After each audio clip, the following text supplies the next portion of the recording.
strategy. We'll see who has it all tonight in the Coke Zero 400.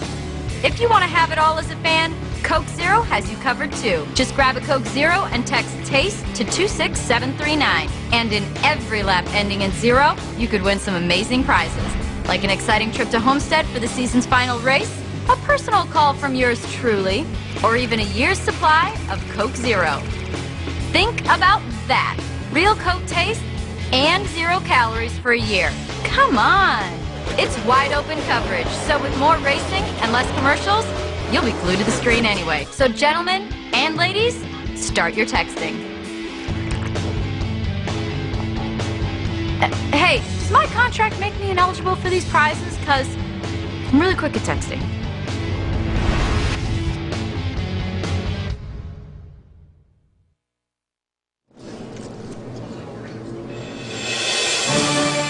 Daytona, one of the great venues in all of sports. And for the 6th consecutive year, Turner Sports going to bring you all the action in our wide open coverage. NASCAR on TNT bringing you the Coke Zero 400 at Daytona, powered by Coca-Cola. And there is no way we could do this if we didn't have amazing support from our sponsors. We'd like to thank them right now, starting with Sprint, Toyota, hashtag NASCAR on Twitter.com, Viagra, Geico, Goodyear, Ram Trucks, and of course, Coke Zero. And Coke Zero is giving fans at home a chance to enjoy everything on every lap in tonight's race that ends in 0. For your chance to win on a Coke Zero lap, text TASTE to 26739 or visit CokeZeroLap.com.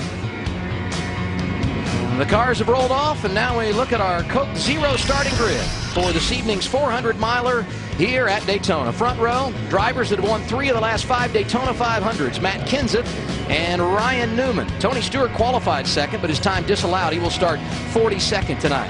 Row 2, Casey Kane and Greg Biffle. Biffle got his first career win here. It came back in 2003. How about row 3, Jeff Gordon and Bill Elliott. These two have had a lot of success at the World Center of Racing, combining for some 10 victories on the high banks at Daytona.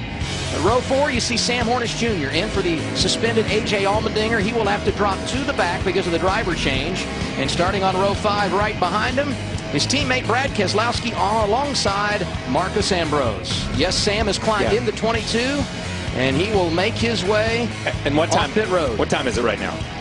7:50?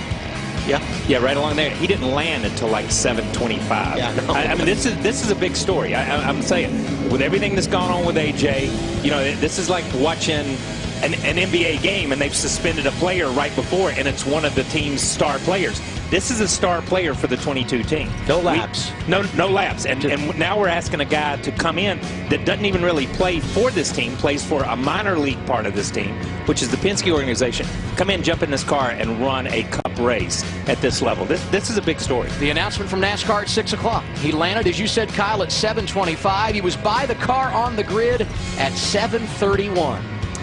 Now let's check in on the pace laps with Trevor Bayne. Wally? Hey, Trevor, this is Wally Dawn back in the TNT booth. You got a copy? Yes, sir, I got. Well, you know how to win at this place. You don't, you know, you're not running the full season. You don't have as many opportunities as these other guys. You know, on a personal note, what's this mean to you to have a good run tonight? Well, it's just really important to do the best we can every time we come to the track. Since we're not here that often, we've got fast race cars and we've had some solid runs this year, but this is definitely a place where it evens out the playing field a little bit for the part-time teams like ourselves. You know, you can go up here and draft a little bit and have some fun with it also, and it's going to be a fun race. You just got to stay out of trouble, so that's my plan tonight. Keep this engine cool, stay out of trouble, and see if we can do what we did in February 2011. Good luck, Trevor. We'll be watching. Yeah.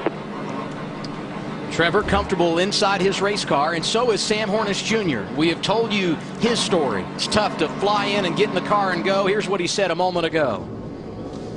Sam, they want to make sure you're fully comfortable before you pull off. Everything feels good here. I'm as comfortable as I'm going to be. And now we get a final word from our pit reporters, and we start things off with Matt Yoakum. Well, we documented earlier that Dale Earnhardt Jr.'s mentality for tonight: leave your emotions and your friendships in the motorhome lot. This type of restrictor plate racing, much closer to his heyday when he was so proficient plate racing, scoring 7 wins and 3rd on the all-time list. Now, their car very fast. He's really happy with the speed, but also he's happy with how his car they expect to be as the tires start to show some wear and age. Keep an eye on the 88 because this is right up his wheelhouse, looking for another win here tonight. Ralph? Matt, Ryan Newman hasn't had a top 10 in a restrictor plate race in the last 12 events. However, he did win the Daytona 500 in 2008, and crew chief Tony Gibson just told me we have an extremely fast race car, and it's good enough to win if we're at the front near the end. And oh, by the way, when he won in 2008, he drove a blue car. Same color tonight, Chris. Ralph, the handcuffs are off. With 3 wins, Brad Keselowski is confident that he is in the chase, and he's confident that he can win here tonight, too. He won at Talladega earlier in the year, and when I spoke to him earlier, he said that this is the best plate car he has ever had. He said the car is incredibly comfortable in the draft, and most importantly, running very cool in the draft. Larry? Chris, we talked about it in the countdown to green. Only 4 times in the history of Daytona has a driver swept the races in a single season. Last time 30 years ago, Bobby Allison in 1982. But now Marty Snyder is with the crew chief. He knows his driver's leaving at the end of the season, but he's going to work hard to help him become the 5th. And Matt told me earlier this week, he said eventually somebody's going to sweep a race, a season here at Daytona. Let's talk to Jimmy Finnegan. I talked to Matt a moment ago. He said absolutely no plan for him to drop back in the field. Why run up front all night long, Jimmy?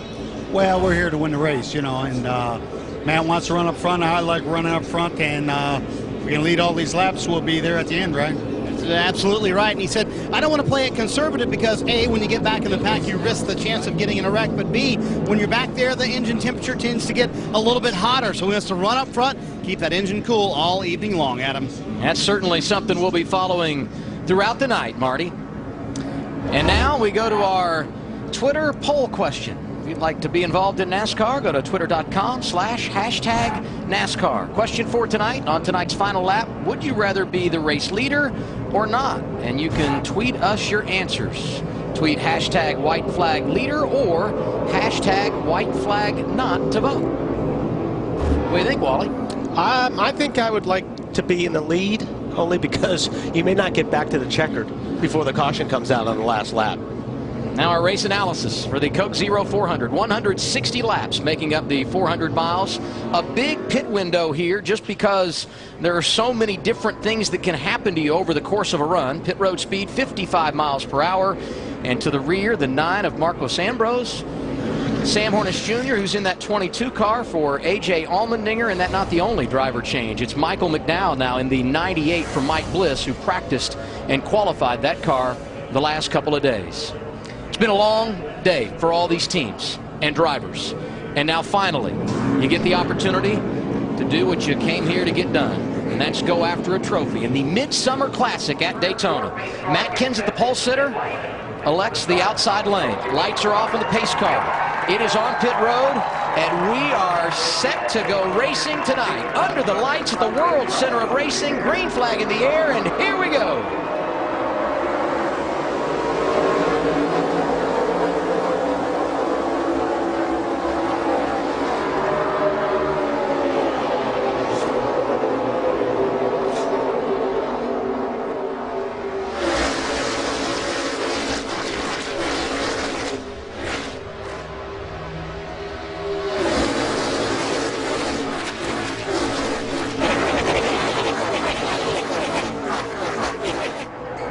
Say, why did Matt Kenseth choose the outside lane? You see Denny Hamlin sliding down below the yellow line down the back straightaway.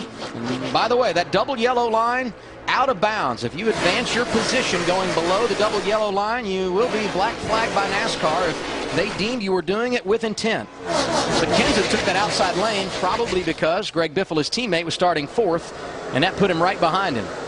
And Kenseth leads the opening lap.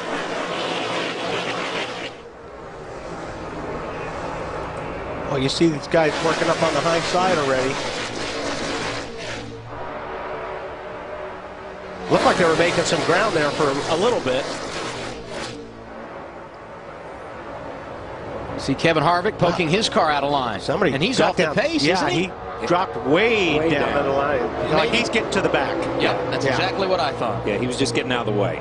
Go back there, ride, and make sure you don't have any big problems in the pack. And again, for everybody at home, you can drive below that yellow line all you want to, as long as you don't advance your position. Absolutely. So every time don't tweet everybody and don't call your neighbors when somebody drives below that yellow line, unless they advance their position. What Kevin Harvick was doing there, very smart. Get out of the way and go to the back rather than trying to do it right in the middle of a bunch of race cars.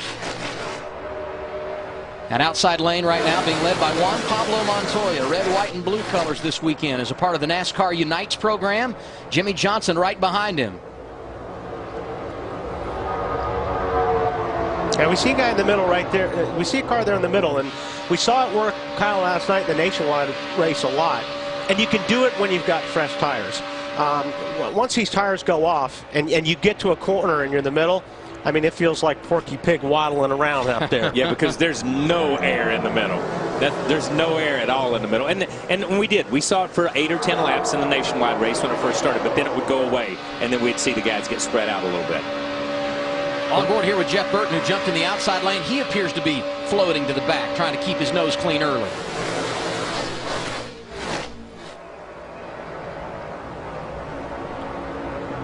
But some of these guys they'll catch on to these cars coming up the middle. You see the outside lane, see how Jeff Gordon is running tight on the bottom now. You don't want to leave any lane open. I mean, especially the middle. At this point, you're looking in your mirror as much as you are looking at the windshield, because you want to make sure the guy behind you isn't going to go on the high side of you to the right. That's why I think the bottom line is a preferred line with a lot of these guys, because you're only going to pass me on one side if I'm on the bottom, and that's to my right. When you're on the high side, you've got to watch your middle, and you've got to watch way on the outside. So you're doing a lot of mirror driving. Yeah, a lot of mirror driving, and we saw that and on Countdown to Green the interview with Jimmy Johnson when he was with Ned Jarrett and Bill Elliott and those guys. He said when he won down here, he just got to the yellow line and just stayed on the yellow line the whole race. And he thought he was going to run second, and it just opened up, and everything was good for him. Bernard looks like he's off the pace right there. I think that's just another Childress car probably going to the back to join up with Harvick. And they've all three done it. Jeff Burton did it on the high side. The 27 and 29 did the same. I mean, I think those guys are just going to sit back there and ride this thing out for a while. I mean, obviously they want to hook up and eventually make their way, but right now they're just going to be comfortable, I think, just hanging out back there to see what develops. Most of the time when you drop to the back, you don't do it that dramatic. You kind of work your way back there. But just to pull over and slam on brakes to go to the back is a little dramatic. Matt Kenseth has led every lap tonight. Started on the pole. Maybe he saw something he didn't like. Kenseth drafting with his teammate, very similar to what we saw here in Daytona in February when he got the victory in the 500. Wide open race coverage plus real Coke taste and 0 calories. Coke Zero wants you to enjoy everything about tonight's race. Here you go, big guy. And wow, you got the job. And stock options. Those are nice jeans. And I get off at 4.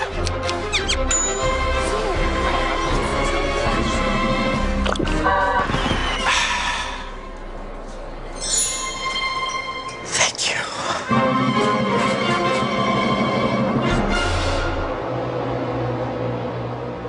Coke Zero is giving fans at home a chance to enjoy everything on every lap in tonight's race that ends in 0. For your chance to win on a Coke Zero lap, text TASTE to 26739 or visit CokeZeroLap.com.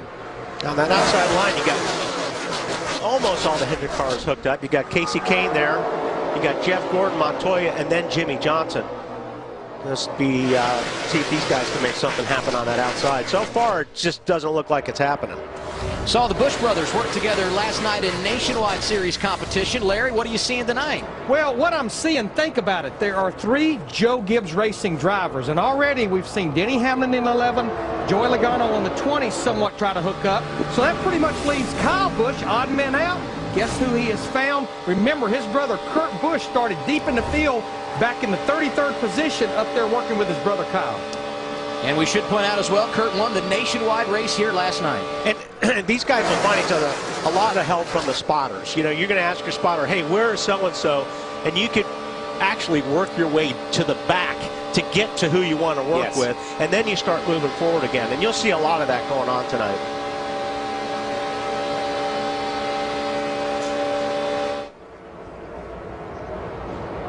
Been an interesting afternoon for Sam Hornish Jr., Chris. Yeah, Adam, that announcement about A.J. Allmendinger happened at 6 p.m. The team immediately called Sam Hornish Jr. in Charlotte to get him to the racetrack. I checked in with the team at 6:20. They were changing out the seat, the pedals, and also moving the steering column in that car, getting it ready for Sam Hornish. At 6:25, I checked with crew chief Todd Gordon, and he said Sam Hornish was still on the ground in Charlotte, and they were scared that he wasn't going to make it to the racetrack. That was still plan A, to get Sam Hornish in the car. Plan B was potentially get Kenny Wallace in that car. But Sam obviously showed up 7:25, made it into the car, made it into the race. Right now, he just said over the radio, guys, I'm just chilling here. The car's working great, just hanging out. Yeah, I was just going to say, you know, he's run 10 laps, but he's already set. I mean, you don't forget how to do this. But what he did is, you know, he just got in there trying to feel the car out, make, you know, obviously he hasn't turned a lap here all week. So, you know. Not in a cup car. Not in a cup car. Not in a cup car, exactly. But the advantage that he does have over Kenny was not in the cup or in the nationwide race last night. Sam was. So the advantage that he does have, he has run the Cup Series in the past, and he does. He was here last night at what, 10:30, 11 o'clock before he went home. No problems in regard to experience for the 24 team and Jeff Gordon, Matt. Adam, he's 13th on the board, but he's third in line in the outside lane. And during our countdown to green, Kyle and Wally, they talked about just the lane preference. Going back to the Daytona 500 where the bottom works better than the outside came in. That's exactly what Jeff Gordon is hoping and waiting on. Right now, just being patient. He told Eddie DeHunt, his spotter, I'm just going to ride up here with my teammate, and hopefully as the tires start to go away, this lane will really start to come in. Yeah, and that's a good point, Matt. I mean, what's going to happen, the handling is going to start coming into these cars. You know, these cars work so good on fresh tires. In the first 10 or 15 laps, you can't do anything wrong with these cars. But as you get some wear on these tires, that's when you'll start seeing cars slide around. And if you've got a good setup, that's where you start making forward ground. So, like you say, they're trying to hang out on that high line, just hoping for some of these tires to wear off so it settles things down a little bit. Interesting, in that outside lane, you've got Casey Kane and Jeff Gordon running nose to tail. Both drivers need a win. Kane to help his wild card chances, and Gordon to get back in the wild card conversation. I don't think that's really probably what they're thinking about. Not right now. We are, but that's not what they're thinking about. You know, again, you know, this part of the race, you like to find your teammates and just kind of ride a little bit, get things, you know, get a good feel for the car, but you won't have a teammate at the end of this thing. Matt Kenseth is picked up right where he left off. 1 to 500. He's led every lap tonight. You know, we hadn't talked about it. I think Bill Elliott has picked up right where he left off. I mean, qualified good, and he's stuck up there. We've run 12 laps here, and he's in third. We've seen him qualify pretty good in the past and drop to the back like some of those other guys and wait for that position. But, you know, for the first 10 or 12 laps of the race, this is Bill Elliott of old running up front. That's the Cup debut for Turner Motorsports. TNT's wide open coverage is brought to you by Sprint, proud sponsor of the NASCAR Sprint Cup Series.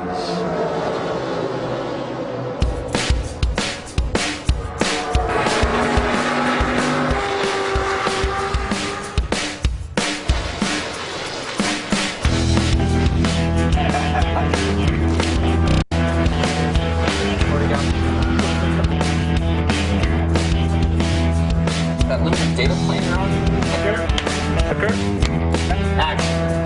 Have you changed the words and I already forgot it? Streaming all that tech. Just be one of run over. You hit your data limit streaming, all that. So I gotta read that a couple times.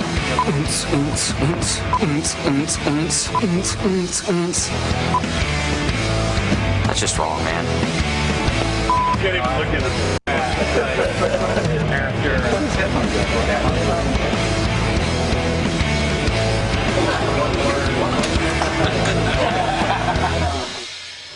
Man, we're door to door. I have the better car, fresher tires. I drove it in deep, and you missed it. I know you wanted to watch it, but you got throttled by your data plan, and it slowed you down. You hit your data limit streaming all that techno music, didn't you?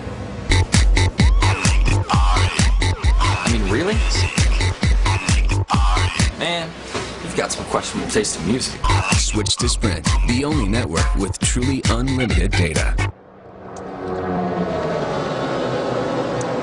Might have noticed while we were listening to our friends at Sprint that Casey Kane and Jeff Gordon both went to the high side, drifted toward the tail of the pack. Let's get an update on the race leader. Matt Kenseth strong right now, Marty. Well, we also talked about those RCR cars falling to the back. Jeff Burton said his water temperature was 255 after 3 laps in the draft, the exact opposite for Matt Kenseth. This was a plan all along. We talked to Jimmy Finning about it before the race started. If he could hook up with Greg Biffle, they wanted to run up front as much as they could. Oil and water temperatures very low for Kenseth right now, leading all the laps. Ralph. Marty, Ryan Newman's a little bit loose in the number 39. In fact, his spotter asked if he wanted him to talk to the spotter of the 56, Martin Truex, to get him to close in a little bit. Ryan said, absolutely not. I'm loose enough as it is. They're going to wait and try to take the track bar down a couple of rounds, Chris, on the first round of pit stops. Well, Brett Keselowski sitting in 7th right now. When I spoke to him earlier, I asked him if that great drafting move that he used at Talladega to win the race would work here. He said he thinks it would. He just has to take into consideration where start-finish here. It's a little bit closer to turn 4, so he thinks he's going to have to back that move up a little bit earlier into turn 3. Matt? Chris, shortly after the drop of the green flag, Ty Norris and Billy O'Day were working to try to get their 2 drivers, Kevin Harvick and his former teammate Clint Boyer, together. They're running near the tail end of the second pack, just being patient and riding, knowing there's so many laps left, keeping a good management control over their temperature. And basically, Brian Patty, that was his game plan going in. He was hoping, just ride at the back to try to keep yourself out of trouble, because we've had so few incidents this week, they could just feel like this could just be one of those e-ticket type of nights. And Matt, you talk about Boyer and Harvick. They have combined to win 4 of the last 10 races at restrictor plate tracks in NASCAR's top series. Pretty good combo to be working together here tonight. You ever get concerned in a situation like this, Wally, that you could lose the draft? Or you Absolutely. That's one thing about dropping back like that and kind of riding. If the race goes green a long ways, you could lose the draft, and I mean, it's happened a lot before. So that's just one of those things that you check. I mean, normally you're going to get a caution, but boy, that's the biggest concern you have is, man, if I lose this draft, I'm in big trouble. Pretty decent night going right now for Marcos Ambrose, Larry. Well, you just think about it. He qualified 11th, but he was one of 3 drivers that had to drop to the rear of the field because this was an impound race. You can't work on the race car. They had unapproved adjustments, so he started way back there with Sam Hornish Jr. and Tony Stewart, and he had just about cracked the top 10 right now. He's in 11th, but Wally and Kyle, I'm seeing one of the same things that we saw in the Daytona 500 in February. It's like the outside line just can't move forward, it seems like. Yeah, they've been struggling since the green flag drop, Larry, and nobody has made any gains. And we've seen different guys leading that outside line, and you think eventually somebody's going to get up there that's going to be able to pull the rest of the cars up, but nobody's been able to do it yet. You know, and just as Larry said, we saw it in the 500. Do you think it's because they've repaved the racetrack? You know, a lot of places we go and they repave a racetrack, the groove goes back to the bottom of the racetrack because there's so much grip. And these guys talked in February how much grip there was, that the faster way was around the inside. And it could just be because of the pavement, because in the past, the high line has been that one that got that momentum. And don't forget about the bumps that you got down in 1 and 2. So if you ran the low line and you go through those bumps over there in 1 and 2, it was a handful, and it would move the car around. So that could have a lot to do with it, yeah. The top 8 cars in that bottom line, about 7 or 8 of them that are lined up nose to tail. In the outside lane, you get about 9 deep before they start stacking up. So that gives you an idea of where that wall comes that they hit. And right now, that's Michael Waltrip in the 55, leading that group in the outside lane with Kurt Busch right behind him. Hey, he's got, you know, that's a strong outside line right there. They're just not able to make any moves up towards the front. See how they're keeping tight down to that bottom line. They're actually trying to get some side draft. You see the 55 car go down on Trevor Bayne's car. You actually try to get as close as you can. You get a little bit of side draft off these cars, and it may pull you up just 2 or 3 feet, but you got to keep doing it because it works. There is a science to racing this way. There is no question about it. Told you about Michael Waltrip in that outside lane. He's had a lot of success here at Daytona, including his first career victory in the 500 back in February of 2001. You can continue to watch his progress as we do a little business. TNT's wide open coverage tonight, brought to you in part by Ram Trucks. Guts, glory, Ram. This is the land of giants.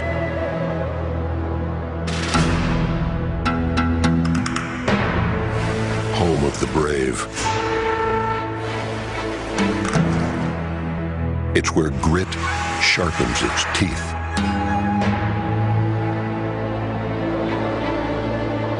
Dirt thickens the soul. Fear goes unwelcomed. And certain men who were once created equal find a way to rise above.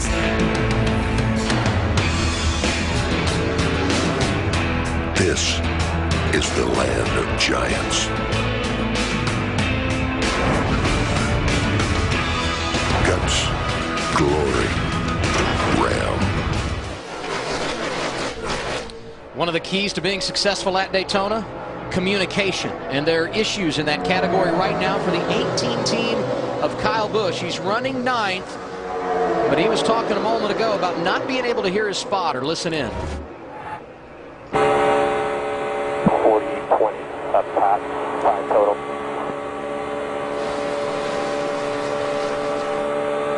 You see him messing with his, he's trying to see if the connection is unplugged.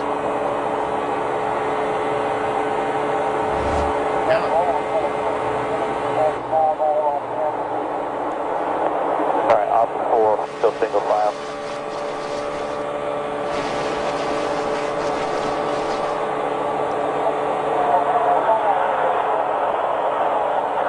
Sounds like there's a mic stuck open. Yeah, it sounds like one of the crew guys or somebody's got a mic stuck open. That's why he can't hear a spotter. Yeah, he's trying to tell them that he's got a stuck mic. Somebody's got a stuck mic. Ralph? Well, one of the things they did was they talked about it. Kyle asked, is anybody hearing this that I'm hearing? And what they did was they all switched to channel 2, so they're good there now. I can hear the conversation going back and forth. They're good to go. This night nerve-wracking enough. Yeah. And then you have to listen to that.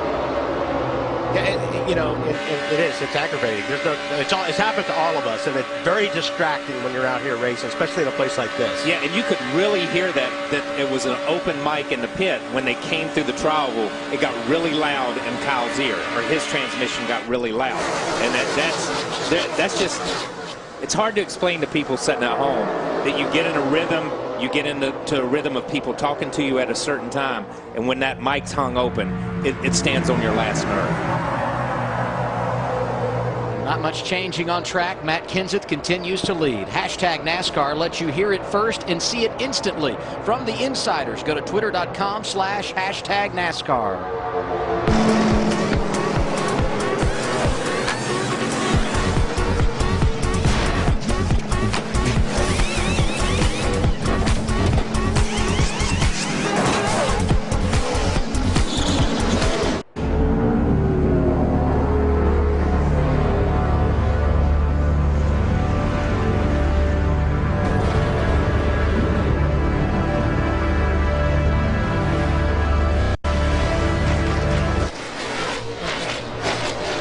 .26 of 160 laps complete at Daytona International Speedway in the Coke Zero 400, powered by Coca-Cola. Matt Kenseth is the race leader. Started on poles, led all 26 laps. He and Greg Biffle in a rhythm right now. And right behind him, Bill Elliott.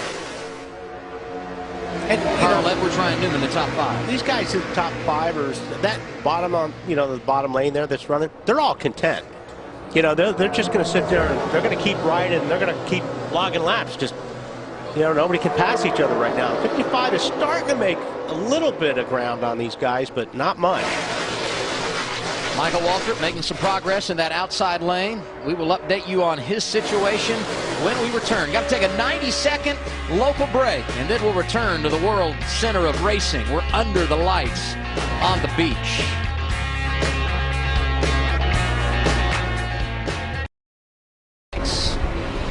coverage provided by Goodyear, proudly supporting our military for 100 years. Show your support for our troops at Goodyear.com. Goodyear, the official tire of NASCAR.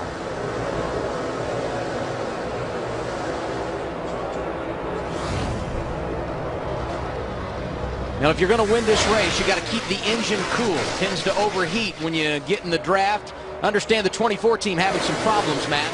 Adam, when Jeff Gordon was running in line with his teammate Casey Kane, he told the spotter, please tell Casey don't drag the brake and back up to me. And then this is some more conversation. He was telling Alan Gustafson on the radio about his engine issues. I mean, you just can't race, you know. I mean, all I do is go get up in there, and then we're going to be warm again. So I just got to keep this gap. There's 10-4. We're doing fine. There's plenty of time here. Yeah, I think we just need to explain some of the rules that NASCAR has put in place, but the biggest reason is why did they put these rules in place is to bust up the two-driver tandem. But they have a maximum capacity on the radiator at 2 gallons. This is a pressurized water system, and it has a pressure relief valve, and it goes off. It starts spitting water out at 32 psi. Plus, the grill opening has been moved up into the front bumper area, and you have to run it 2.5 tall by 20 wide, and then also they have lowered the rear bumpers by 2 inches to block air when a driver is pushing another driver. All these 4 or 5 things was done to bust up the two-driver tandem, guys. Yeah, and that's exactly right, Larry. It was NASCAR made these rules for all these fans on Twitter and all these people that are sitting at home complaining about it. They made these rules to break up the tandem because everybody complained about the tandem. Now NASCAR breaks up the tandem and everybody's complaining about this style of racing. This is a style of racing that we've had for so long. We've got to stay off each other. You have to give each other a little bit of room, and you've got to be able to make a move on your own. It's not team racing. It's individual racing. And right now, these guys are in the early stages of the race, and we've heard some of these guys from the pit reports down here that these cars aren't handling best. So they're going to make their first pit stops. They'll get their cars driving a little bit better. But we're always going to have an issue with the overheating problems. We always have in the past if you run too close to somebody. Yeah, but don't forget, I mean, you know, we're 30 laps in. I don't want to say these guys aren't trying that hard, but they're not trying that hard. No, you know what exactly. I mean? They're riding right now. They're just trying to keep their equipment underneath them. They haven't even gotten to their first pit stop yet. So, I mean, you know, now's not the time to be forcing the issue. You mentioned pit stop. In our race analysis tonight, we said the window somewhere between 44 and 50 laps. Right now we've completed 33, so sometime next 10, 12 laps we could see some guys coming down pit road under green. That's a big challenge to get onto pit road and give up position at a high rate of speed. What do you see, Larry? Well, I've been watching Sam Hornish Jr. in that yellow number 22 car. When we dropped the green flag, he kind of stayed back a little bit. I think he just wanted to get a feel for what was going on out here, even though he ran the Nationwide Series race, started back in the 40th position. He has now cracked the top 20, so I think he's starting to get comfortable with where he's at in this 22 car. And that's impressive. That is impressive for somebody to show up, and I don't care if he did run here yesterday, like I said, for somebody to show up, change a seat, adjust the pedals, adjust the steering column, and get in a car that you haven't been in and go out and race against these drivers of this caliber. That's impressive that he's come from the back to the front like that. Wally, easier to do what Sam is doing tonight at a place like Daytona or a place like Kentucky or Bristol? Oh, absolutely. Daytona, I mean, you know, the cars work pretty good, and you're pretty much flat out around this place. And, you know, Sam's got a lot of laps around here. So, yeah, this is a pretty, if you're going to jump in a car with no practice in a cup car at some racetrack, this is the place to do it. Can you continue to watch Sam's progress? And we tell you this, TNT's Wide Open coverage brought to you in part by #NASCAR on Twitter.com.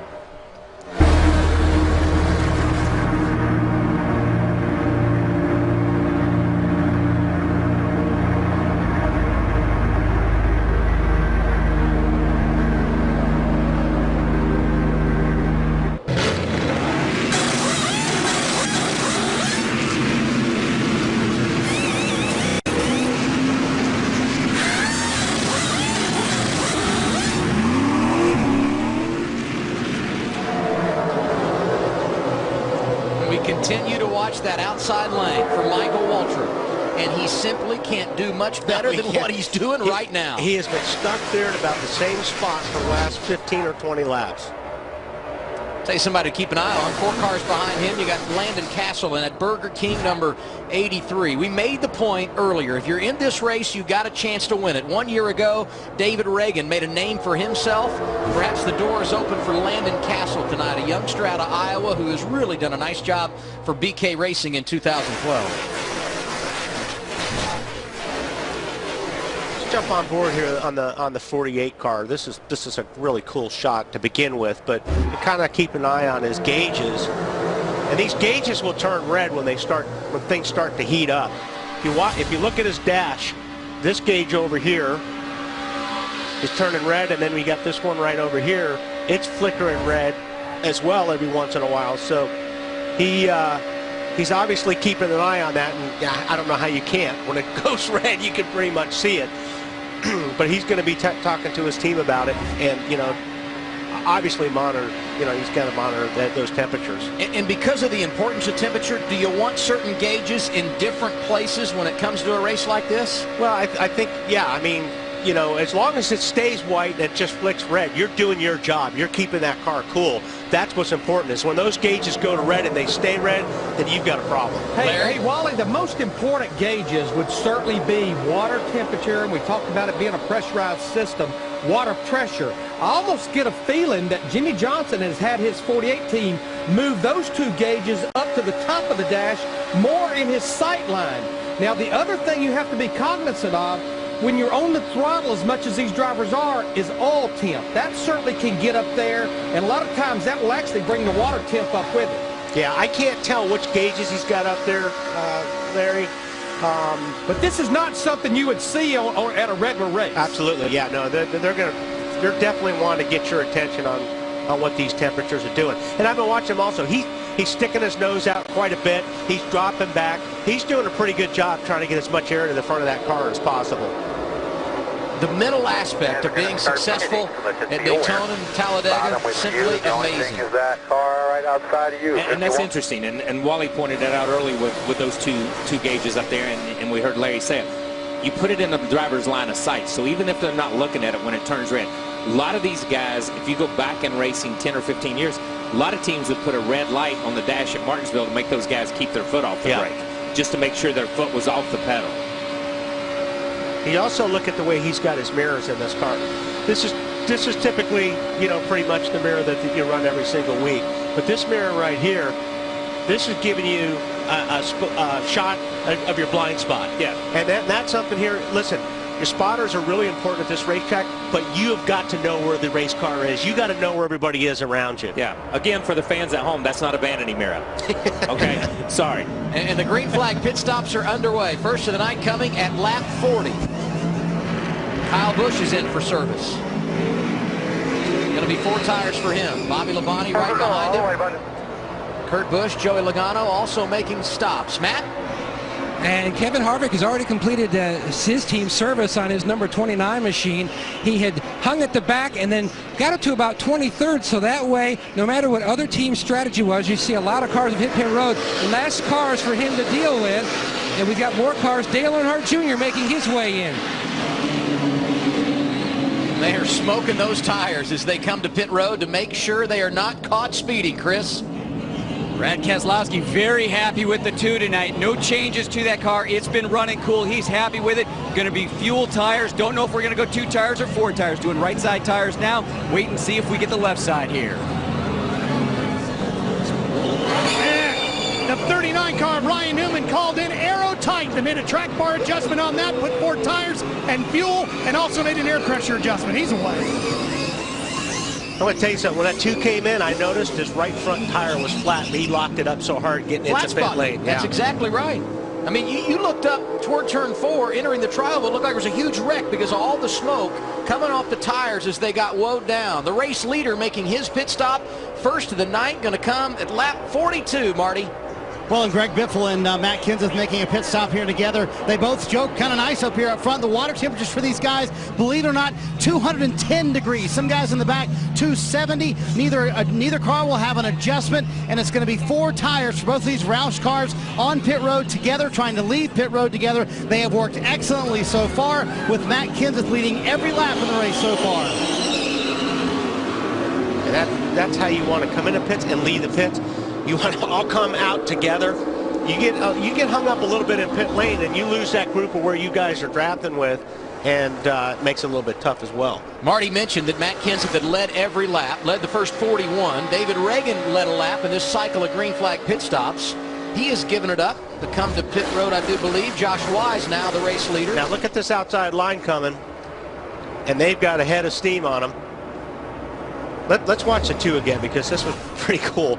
He locked this thing up forever. And, you know, you're coming off the racetrack at 197 miles per hour. You're trying to get it down to 55 or whatever pit lane speed is.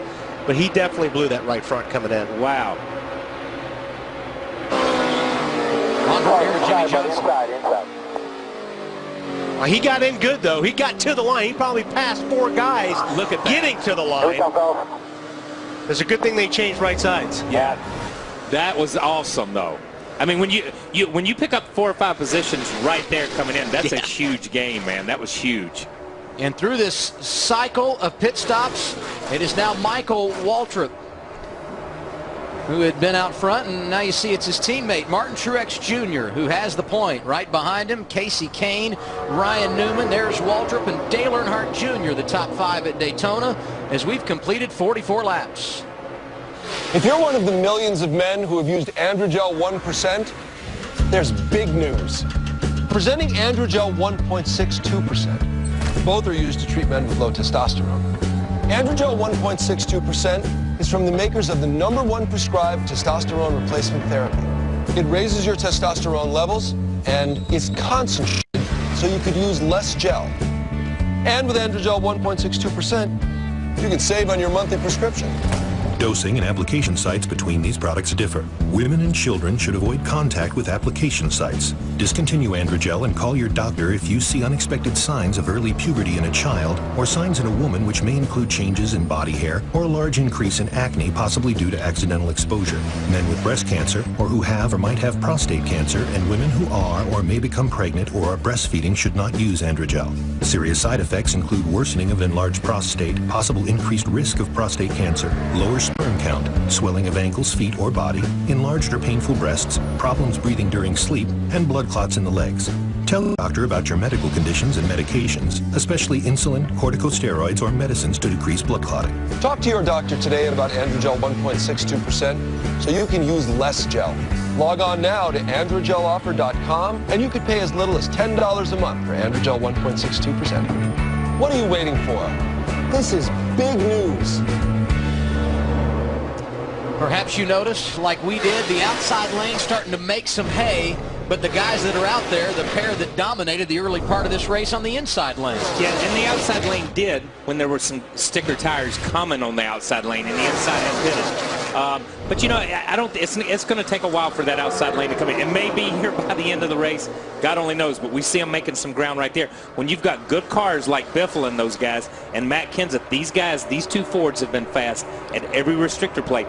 They can make some time in that lane. I want to go back in the pack there a little bit. There's Bill Elliott again. I'm going to give him another shout out. He was running 3rd or 4th. He comes out of the pits in 15th, 16th, or 17th. That's a brand new team. That's the difference in a pit crew that's here week in and week out, and that's not here week in and week out. So when you look at things like that, it's not what Bill's doing on the racetrack. Sometimes those pit stops are a little bit slower. And you can't lose sight of the fact that pit road plays a huge role here. You may not think it because it's Daytona, 2.5-mile track. That's not the case. It's big. But we saw Brad Keselowski, and we saw him pick up 5 or 6 positions coming in, and that totally puts you in a different pack. All of a sudden, you've broken out of the pack that you're in, and you're in a totally separate pack when you leave pit road. One thing about that, you know, we talked about losing that draft. The 14 and the 2 have lost a draft. Yes. So they're all running the same speed right now, but they're not making any gains. Martin Truex Jr. leading this race on the inside lane, slid up in front of Greg Biffle, who's got drafting help from his Roush Fenway teammates, and they are digging in on the high side.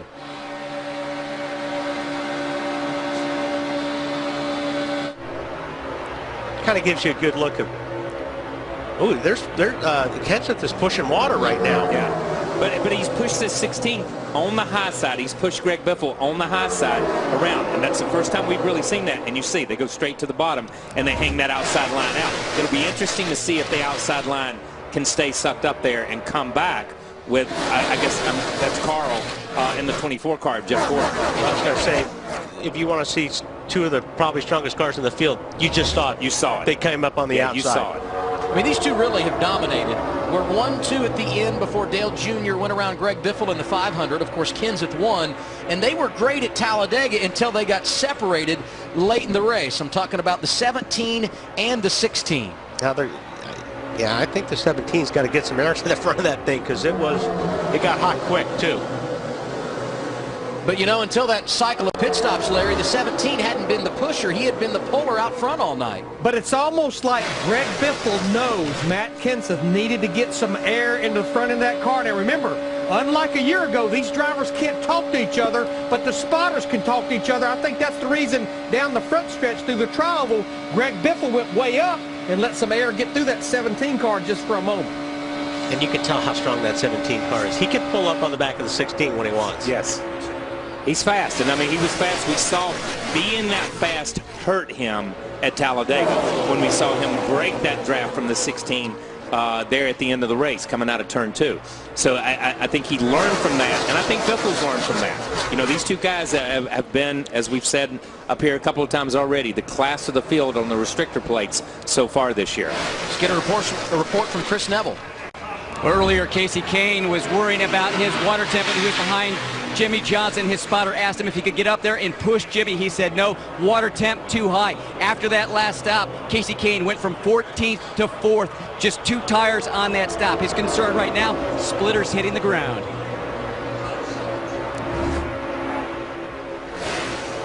Yeah, you know, it's cooled off here. I mean, these guys have done the majority of their practice and the majority of their running on this racetrack in the heat of the day. And when this thing, we talk about how much grip it had in February when they repaved it and the tire that Goodyear brought. It was a very grippy racetrack, had a lot of grip built into it. And Daytona is not any different than Chicago or Texas or any other racetrack that you pave. When it gets night and it cools off and the grip comes up, these cars are going to travel, or at least travel, they're going to travel a little bit more. Even on the bump stops, they're going to go in at a faster speed, and they're going to get on that splitter. Keep an eye on the situation with Casey Kane as we step aside. Here's Ryan Newman, driver of the number 39 Army Chevrolet, to tell us about Goodyear's special program to support our troops.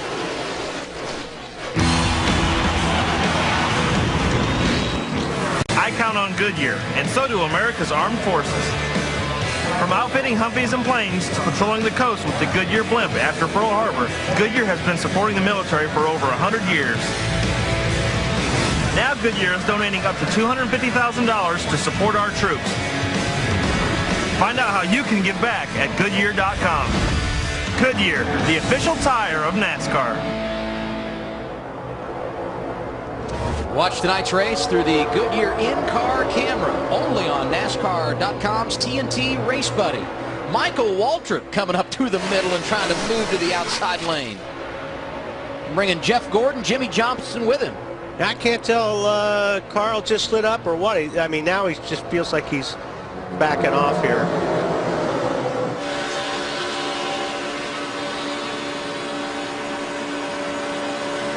Kyle Busch right now finds himself in the 9th position. On the radio, he was talking about the 2 drivers out in front of the field. There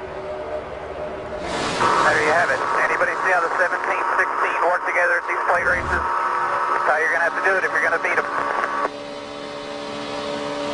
Yeah, but they've got pretty strong race cars, too. Yes. I mean, there's guys working together on the high side right now. They can't do what Biffle and Kenseth did. Okay, I mean, you got the 24 up there. You've seen a lot of guys, you know, Michael. All these guys got strong cars, but they can't do what those 2 cars did. Martin Truex Jr. spent some time out front after a cycle of green-black pit stops. He has slid into the outside lane, trying to make it work. Ooh, easy, yeah, but just going to go to the middle.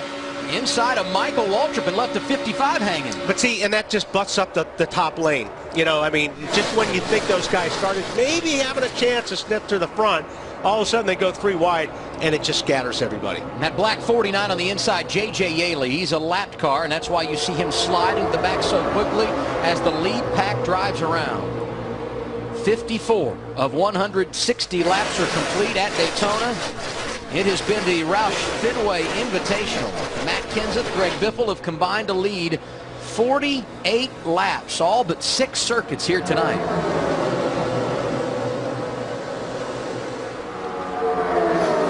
We're going to go away for 90 seconds. More wide open coverage live from Daytona on the Coke Zero 400 in a moment.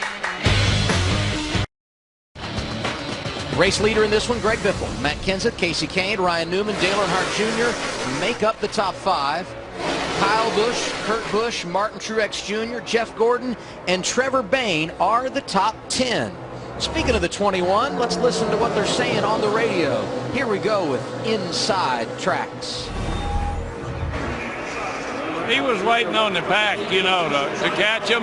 Yes, sir. And he says, go to the outside. Well, that's just giving them room to blow right by you. Why wouldn't you stay on the inside and let them duck in behind you? I agree. Yes, sir. I mean, that's just opening the door to get blowed off. Yes, sir. At least they'd have to move to the outside. And see, that's what we were talking earlier. Get down on the inside. Let them go on around you. You know what I mean? Exactly right. And that's Leonard Wood talking. And for you the Hall fans of Famer. Hall of Fame Leonard Wood, who won 1 million races and won here with David Pearson and Cale, has won races here. You think he's not still involved in that? And that's Joe Fiorelli that he's talking to, the car chief. But he's explaining, in all his years of being here, this is where he thinks that Trevor needs to be. Hey, Kyle, you drove for the Wood brothers, and I agree. Don't you think they ought to pay attention to a man that has been a part of winning 15 races here more than any other organization? Exactly, and that's what I'm saying. He stood on that pit road more than anybody else, Leonard has, and has called home those winners. And when you look at it like that, you know, when he says this guy needs to be on the inside, I would take Leonard Wood's advice over anybody else on pit road and say, get my driver to the inside right now. I mean, and don't forget, you're talking about a relatively still a rookie in this race car. I mean, you know, and these are things that need to be relayed to him. Say, hey, listen, next time, you know, I mean, this is always a learning process when you're coming to these places like this. You know, you see he jumped to the outside, and I think he jumped to the outside because he saw the 24 coming. Those guys have worked very well together in the past. Yes, they have. So I believe he was just content staying on the inside, but when he saw Jeff Gordon out there, he decided maybe we can bring up some of that old magic again. Yes. Matt Kenseth riding second right now behind Greg Biffle, Marty. Well, he made his way back to the front, Adam, but it was a balance to get there. At one point, or a couple of points, Matt thought about pulling out of line because his water temperature, as you guys noted, was getting way too high. It started spewing water at one point, but he didn't want to leave his teammate Carl Edwards hanging out, so he stayed there in line. They eventually did make their way to the front and hanging out there with his teammate pushing Biffle now. Matt? Now, Marty, during the first segment of the race, Jeff Gordon had an issue where he was running too warm. He dropped back, got a bigger cushion of fresh air, cooled off his water, and rode it to the first pit stop. Made some big gains, and then about 10 laps ago, his dash lights, which we documented earlier in the show, what they look like, started flashing red. He was too hot again. That's why you're seeing the 24 having a cushion between himself and the 21 of Bayne. He keeps dipping out, guys, trying to get more air in to cool that water temperature. And Matt, that's Jamie McMurray in the black car that jumped out in front of Trevor Bayne in that outside lane. You can continue to watch his progress. Witness Kyle Busch's best pit stop ever. Learn more about the reinvented 2012 Camry at toyota.com/Camry. That's it, Kyle. Let's go home. All right, guys, let's get out of here.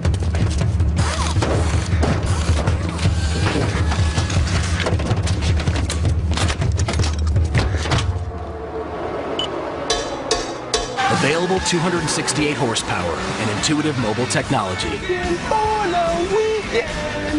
Introducing the reinvented 2012 Camry from Toyota.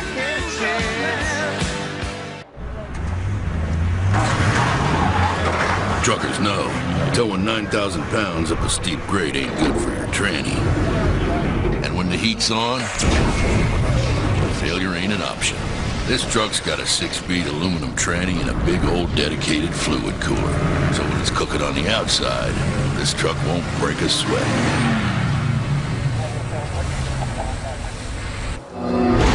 Available in the full-size Toyota Tundra. And a as you were hearing a word from Toyota, started to see things fanning out a bit in that lead draft. And actually way back behind them, Wally, there are a few drivers that have gotten too far behind the 8 ball. Well, you were asking Kyle and I about, are you ever worried about losing the draft? These guys have. The 214 are about 2.5 miles per hour slower than that lead pack. They're losing almost a second a lap. Now, more than likely, we're going to get a caution. But if you didn't, there's no way you're going to make this time up. What's up with the 14, Marty? Well, they made a couple of changes, the old-fashioned two-tandem drafting. And Tony said on the radio, when we make that swap, we're taking way too long. We're losing a second and a half to the group in front of us. We have to stay in line here and ride for a while. We can't swap out every time we go. He also told his crew the changes we made on the last stop have not made me feel any better. Car was too loose last time, still too loose right now for Stewart, trying to catch that front pack. Chris? Well, we saw Brad Keselowski running in the top 10. I think it was 7th when he came to pit lane, but because he had that big lockup coming into pit lane, the team had to go from a 2-tire stop to a 4-tire stop. That's why he lost all that track position and now is running with this trio. And earlier he was trying to push along that 34 car. That wasn't working, so now they're trying to move things around and figure out how they can get this threesome of cars moving back towards the front. The 2 car right now, just a little bit tight. And you've got, 90-some laps to go yet. But still, as a driver, you're starting to get anxious at this point because you've lost that group, and you're starting to feel like, oh, man, I hope this thing doesn't go clean the whole time or we're going to be in a lot of trouble. But there's not a whole lot you can do. I mean, when you're 2 miles per hour slower than the lead pack, you're not going to make up 2 miles per hour, not with 3 cars. You mentioned anxious. Here are a couple of drivers running together that are always anxious. The Busch brothers. And the 18 is Kyle, and the 51 is Kurt. The spotter stand communicating about putting these two together. So, if you're by Kurt, ask him if he wants to go up there. We just got a tandem till we get there, if he wants to go up there. Kyle wants to know if you want a tandem just to take the lead or not, but if your water's close, he doesn't care. It's up to you. Ask him what he's riding around for temperature. Right now, I'm 260, 280 riding around. Yeah, he says he's a little hotter than he wants to be right now. He can't really push. He's 260, 270. So you got those guys running on the inside lane. They are scored right now back around 6th or 7th. And now that Jamie McMurray is pulled out in the outside lane, he can't get any further to the front than what he is right now, Wally. Yeah, we've seen that quite a bit. Now, all of a sudden, 88 jumps out front. Dale Earnhardt Jr. going to see if he can pull that outside lane around, and to his left is Ryan Newman. Let's get a report there. Well, the car that Ryan Newman is driving tonight, Adam, has had 3 races at Talladega, but this is the first time this car has seen the pavement here at Daytona, and it's turned out to be a good piece to race here. The only thing he has said about it is that it is a tick tight coming off of turn 4. Outside of that, he's very comfortable as we work our way towards the halfway point, Larry. Yeah, Ralph, the driver I've been watching is Dale Earnhardt Jr. in that 88 that just jumped to the outside. On that last set of green flag pit stops, we had 9 drivers that just changed right side tires only. Dale Earnhardt Jr. was one of them, but I think he was tired of riding in line, and that's one reason he jumped to the outside to see if they could make some headway. I'm surprised the 5 didn't jump out in front of Earnhardt the way he was coming. And you won't miss any of the 88's progress because we're in wide open coverage tonight. Brought to you in part by Geico. 15 minutes could save you 15% or more on car insurance. Today my journey brings me to Charlotte, North Carolina, where I spend the day with Geico driver Casey Mears. I told him the secret to saving money on car insurance. He told me the secret to his car setup. First, he adjusts his speed. And a quarter cup of pineapple juice. Or was that the secret to his barbecue sauce? Hey, secret sauce. Geico. 15 minutes could save you 15% or more on car insurance. Casey Mears driving that Geico 13 car tonight. He's 24th in the race on track. And the man out front continues to be Greg Biffle. His teammate Matt Kenseth dominated early, leading 41 laps from the pole. The 16 now has had him in tow for some 22 circuits. Next in line in regard to laps led, Josh Wise. He's only led 3 laps this evening. What's the story on our championship leader, Marty? Well, pretty comfortable where he's at right now, especially water temperature-wise. But Wally, when you're the driver pushing, you want to be the driver out front, especially when you see that line coming on the high side, don't you? Matt has radioed to his crew, tell Greg we're much faster when I'm out front and he's pushing me. I don't know if that's actually true or not, but Matt wants to be the guy out front, not the guy pushing. You always say that. Well, my car's much better out front. Let me get in front of you. And they both better keep an eye to their right, because I don't know if you've noticed, but here he comes, Dale Earnhardt Jr. in that outside lane, starting to make some progress. I'm still surprised that Casey Kane hasn't jumped to the outside and hook up with his teammate there. Yes. Yeah, I am too. And this is, you know, and we're talking about pushing. This is not the same style pushing that we used to have. But when you get behind somebody, there's always in a 2 or 3 car draft a car that can lead faster and a car that can follow faster, and that's the way it is. That's why we saw Tony, we saw the 2-car, and we saw David Reagan back in the back trying to swap positions and figure out who was the best one to lead. Closing on halfway, and they're starting to get antsy. TNT's wide open coverage brought to you in part by Geico. To see how much money you could save, call Geico at 1-800-947-AUTO or go to geico.com. Yes, so what I'm saying is people like options. When you take Geico, you can call them anytime you feel like saving money. It don't matter, day or night. Use your computer, your smartphone, your tablet, whatever. The point is, you have options. How convenient. Oi, crab cakes. What are you looking at? Geico. 15 minutes could save you 15% or more on car insurance. 72 of 160 laps complete here at Daytona. If you're just joining us, we are caution-free. Matt Kenseth started this race on pole. He's led 41 laps, and right now on the inside lane, he's behind teammate Greg Biffle, who is on point. Matt? Indianapolis winner Paul Menard running back in the 26th position. Now Paul has a vibration which has progressively gotten worse during this run, but it's not in the steering wheel. He feels it more in the headrest when he is pulled back down in the seat, hitting those G's going through the corners. It doesn't happen at all going down the straightaways. So Wally and KP, just how much of an aggravation and how much focus does it take away having to deal with a nuisance like that? Well, I think the biggest thing is if you don't know what it is, I'm trying to figure out what would cause that in the corners unless something's rubbing, you know, obviously. Yeah. But that's kind of strange. And honestly, how many times have you driven where all of a sudden you get cocked in the seat different, or you move around in the seat and your head touches a different place, and it's like, oh my God, what is that? It could be touching the roll bar or something like that. He could just be in a place on the seat where there's not that padding, and he's actually on the carbon fiber seat, and it's got a little bit different frequency, so it feels like a vibration to him. But as long as he's really not feeling it in his hands or in the seat of his pants, and the steering wheel doesn't get as big as a beach ball, and that's the way they get when they vibrate it feels like, then it's not a major problem. It's more of an aggravation. And you get used to it. It's an aggravation, but you get used to it. If you're like, okay, all right, the wheel's not going to fall off, or if something's not going to break, eventually you do get used to it. And you can see how tight you sit in these cars nowadays.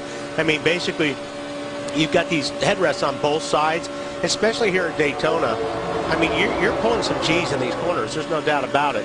So those headrests, not only are they there for protection, but they're there to keep your head in place. You know, so you're not falling out of the seat. If these headrests weren't here on this car, like, his head would be way over here going through the corner.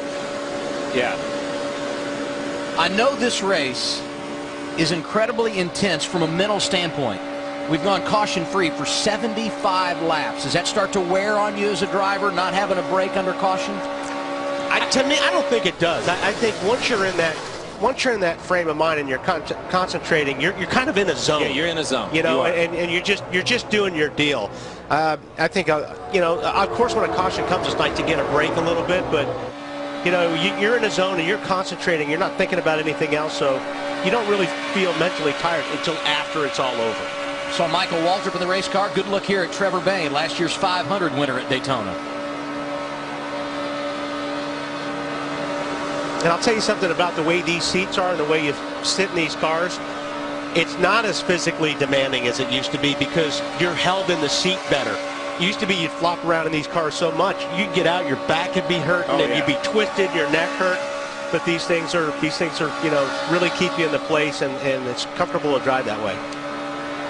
First pit stops of the night and came back just past lap 40. We could see some more green flag pit stops coming up soon. 76 laps complete. Greg Biffle continues to lead here at Daytona.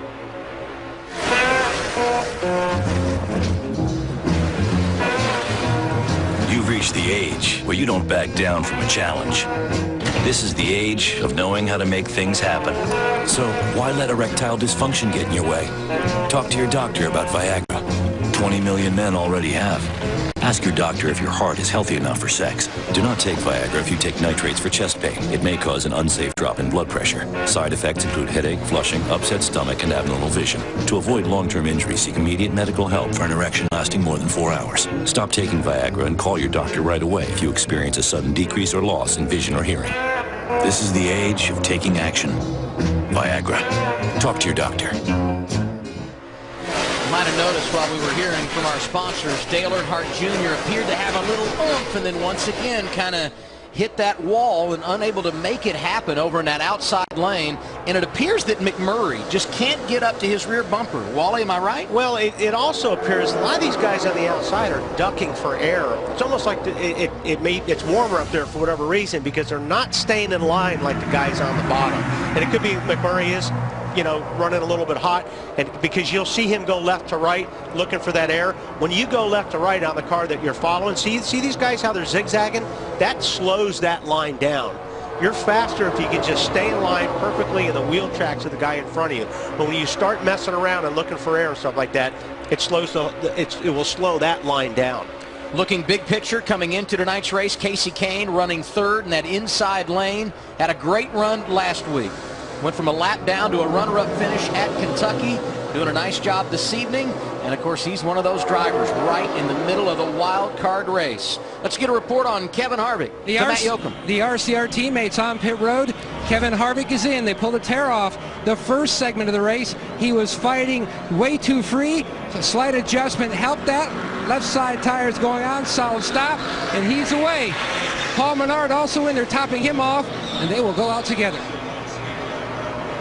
Jeff Burton also on pit road, and he actually had the side mirror on the left side, right by where the driver sits, come off earlier. They handed him a piece of tape on the last stop of the car to lose for Burton. He said, we have to get our water temperature cooling working better, or we're not going to be able to compete tonight. All three RCR cars leave pit road, Adam. So the scheduled service beginning, but the RCR guys coming in a bit sooner than the others. And now the leaders coming up on some lap traffic. That's Jeff Burton, who just made a pit stop, and the other RCR drivers. Terry Labonte in the silver car right behind him. Bobby Labonte, Dave Blaney, all those guys going a lap down as the leaders storm around.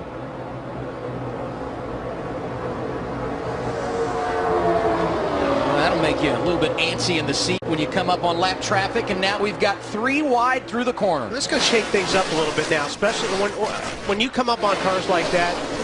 It breaks the whole pack up. So then all of a sudden, the guys that were running with other guys are now forced to run with somebody else. And First caution of the night, Sam Hornish Jr.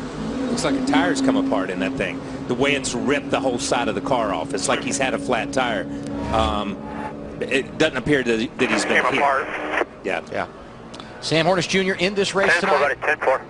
For A.J. Allmendinger, it was announced around 6 o'clock this evening by NASCAR that he had been suspended for violating the sport's substance abuse policy. Hornish had to fly in from Charlotte late this afternoon. Here's the replay. See at the back of the screen here, at the back of the pack, you see Hornish, and you see that thing wiggle right there. It's coming apart. He chases it across the racetrack. And there, when he gets to the corner, he spins around, does a good job of keeping it out of the wall, because obviously as it landed on the backstretch, as he came down the backstretch, it came apart, and it's amazing. You see the damage this thing did when a tire does come apart. He got to slow down to about 160 before the tire came apart. Right. So. And it's still, look, it just rips the side all the way to the door, almost to the A post off the car. This is our first caution of the night, and we told you the leaders were going around some guys to put them a lap down. The first 1 lap down when the caution came out, two-time champion Terry Labonte, who will receive the free pass. That's big. Well, I'll tell you what, it's a big break for Keselowski and Stewart, because they were half a lap down right before that caution came. Pit road is open. First 81 laps tonight, caution free. Here they come, Matt. And Dale Earnhardt Jr.'s guys up on the wall while they're going to go 4 tires at this juncture. Their teammate Jeff Gordon's only going to go 2. Now, Gordon, his car was a little bit overheating. Junior says his car is really good. No changes, Ralphie. No changes down here with Ryan Newman either, Matt. They did have an extra man go over the wall to take the tear-off off, and they're also going to give him some water. Outside of that, they're good to go, Chris. Casey Kane saying the 5, running a bit cooler, saying the car working better too. Not using the throttle as much, not going to take as much to fill the car out. Marty? Greg Biffle, bottom right of your screen, 2 tires for him. No changes to the car. Matt Kenseth also 2 tires. Kenseth will win the race on pit road, and there's a problem on pit road, Adam. Something we saw in February. Brad Keselowski and Ryan Newman getting together on pit road. This is a tight place when you put them all there together. Yeah, that's ugly. Something happened there because you could see the rear of the 2 car. Yeah, and a lot of it depends. When these guys are coming in late, we'll take a look, but I bet somebody was coming in while somebody was going out and got clobbered. That's Casey Kane in the 5 car. Oh, Gordon got into Newman and turned him into the 5 car. Watch this. Oh, that's dangerous. Gosh. Very dangerous. And one of the 2 cars' crewmen did go down, but he appeared to get up okay. And it's a good thing they were on the left side already, or that could have been a ton worse. Just barely clips Newman. And as you see it, it sends him across. And look at those officials. Maybe they were on the right side. They got out of the way. Yeah, they did a great job there. Yeah. And you see the tire changer there on the ground. Those guys are very blessed. Pit road is a dangerous place, and you see why right here. First caution of the night at Daytona. We'll reset the field when we return. Goodyear, proudly supporting our military for 100 years. Show your support for our troops at Goodyear.com. Goodyear, the official tire of NASCAR. Took us 81 laps. Finally, we have a caution. Everyone has come down pit road.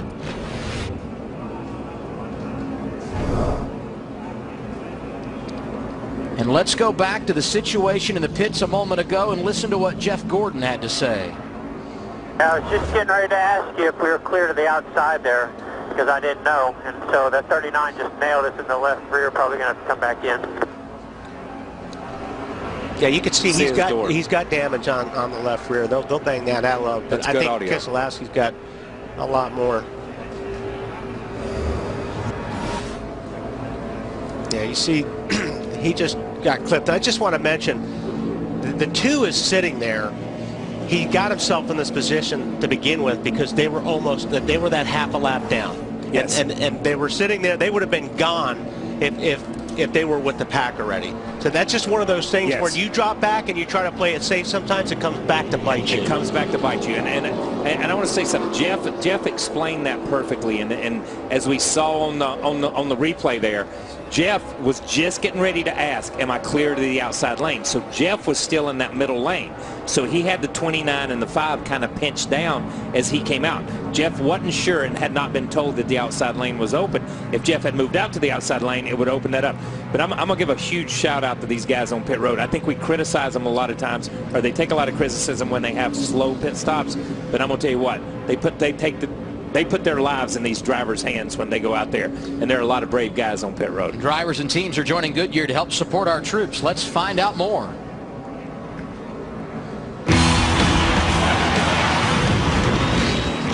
I count on Goodyear, and so do the men and women of America's Armed Forces. From outfitting Humvees and planes to patrolling the coast with the Goodyear blimp after Pearl Harbor, Goodyear has been supporting the military for over 100 years. That's why Goodyear is donating up to $250,000 to support our troops, a nonprofit organization that provides much-needed resources to military personnel and their families. And right now, you can help give back to those who have given so much. To find out how you can join Goodyear in this patriotic cause, go to Goodyear.com. While you're there, you can donate or take part in their online auction and bid to get your hands on authentic race memorabilia, like these special edition Support Our Troops tires that are keeping every driver rolling in tonight's race. Just go to Goodyear.com to help support our troops today. Goodyear, the official tire of NASCAR.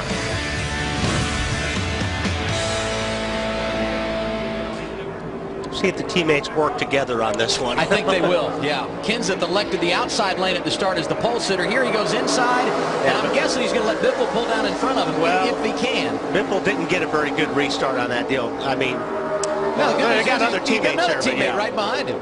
Here we go. He'll slide in there on the second spot. maybe. Clear low, clear low. Edwards doing everything he can to let Biffle in line. Kenseth going to slide up there and pick him up.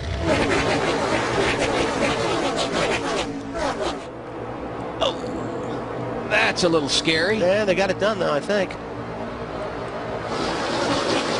Well, 17 right now on point, but behind him, not his wingman, Greg Biffle, it's Jeff Gordon. And then you got Kyle Busch, also the meat in the sandwich when you look at the Roush Fenway cars. 33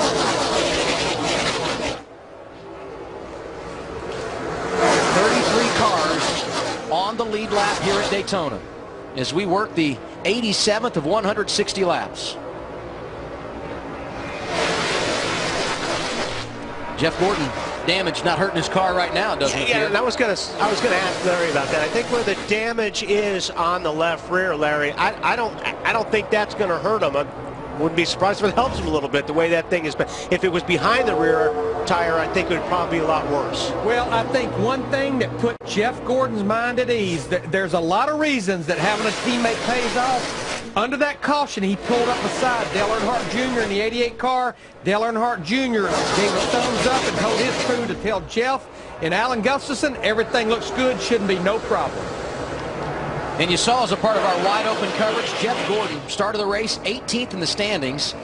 He's 13th as they run right now. That could be a moot point, though, because he needs a race victory, and he's quite capable here at Daytona. 6 times he's gone to victory lane at this facility. Just looking in the middle of the pack there, I see that 14 car sitting about 15th or 16th when he was long ways back before that caution. And he was another one in the same situation as you pointed out with Brad Keselowski. On board here with Smoke. Won 3 of the last 7 400-milers in the summer at Daytona.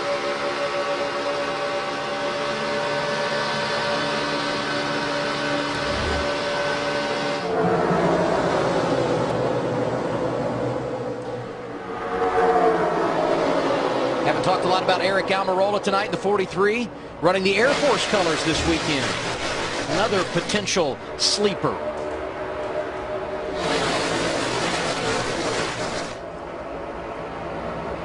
There you got the telemetry down there with Tony. See if he hits 200 down here going in turn 3. The green light is what you want to look at as a throttle.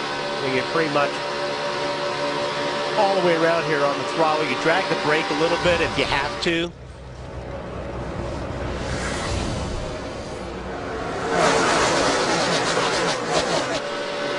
It's Martin Truex Jr. leading that outside lane around. Different look for him this weekend. So we go back on board with Tony Stewart. Yeah, they're taking a look. You look at the throttle, and then there's actually a box underneath the throttle. That's the brake. If that turns red, then you know he's laying on the brake. But these guys have got a pretty good gap in between each other. So you just you'll roll out of the throttle more than you drag the brake in this instance. See, it's just coming out of the throttle just a little bit,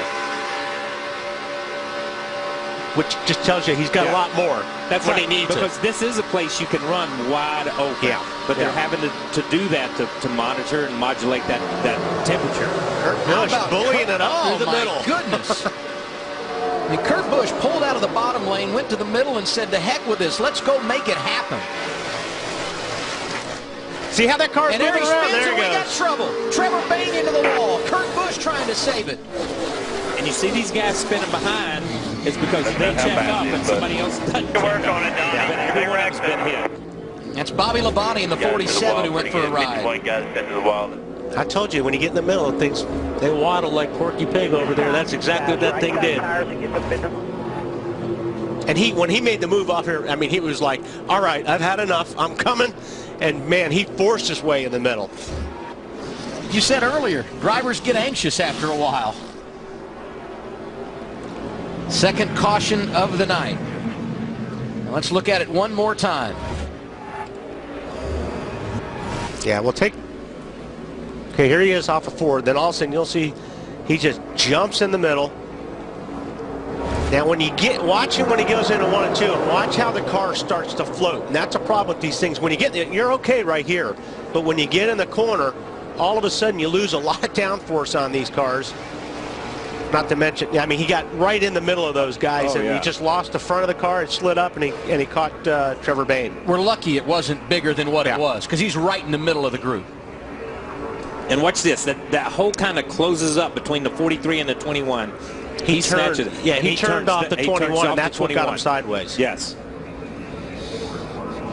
As you watch it from this angle, you can see the 51 of Kurt Busch. He comes in, and we're going around this way, but you can't see. You see the thing already sideways. He goes up. They're really lucky that all these guys back here didn't get more into it. You see the 42 clip the 11 of Denny Hamlin. Denny did a great job. Yeah, there wasn't any room to go 3 wide in that spot right there. That was pushing your luck. But those guys behind did an excellent job. Was that Denny Hamlin down there? Yeah. The 11, he did a really nice job. Reminded me of Kyle Busch in the Bud Shootout, his teammate. It's right on board with Trevor Bayne here. Yeah, this is a great shot. Watch the 51. He gets down underneath it. Actually got Trevor a little bit loose. Yeah. But that was just asking for a lot right there, trying to go in the middle right there. Right there, and at that point in time, that was asking for a lot. Brad Keselowski, who received damage under caution a little while ago, has made a couple of pit stops. There goes Kurt Busch. You can see the damage there.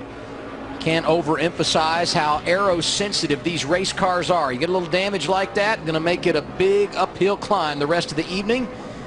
Now a few others going to come down the pit lane and make stops at lap 92, Ralph. Well, the 48 car has been a pretty solid race car all night long. The biggest thing he wants to do, Marty, is talk to Jack and ask about the brakes when they get back to Concord.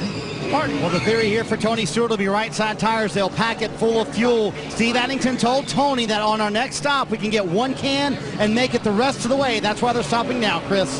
Well, still watching the right front fender on the 5-car. See if it's rubbing on that right front. Now they're cracking the hood. Right before Casey Kane came in, he said water temp and water pressure were jumping all over the place. They're going to add some water on the 5. Matt?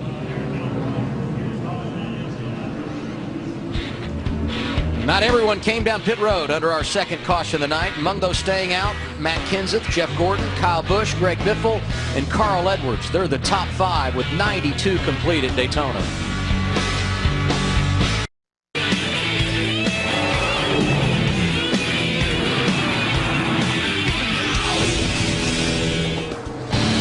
For the 6th consecutive year, NASCAR on TNT wide open at Daytona.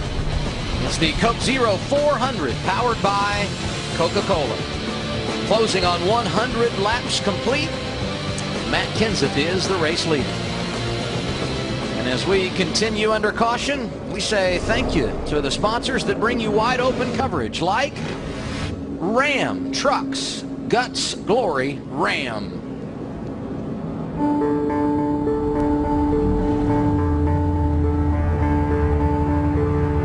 For those who dare to be great, who search for answers in uncommon places, for those who build dreams 1 RPM at a time, glory is just around the corner. Guts, Glory, Ram.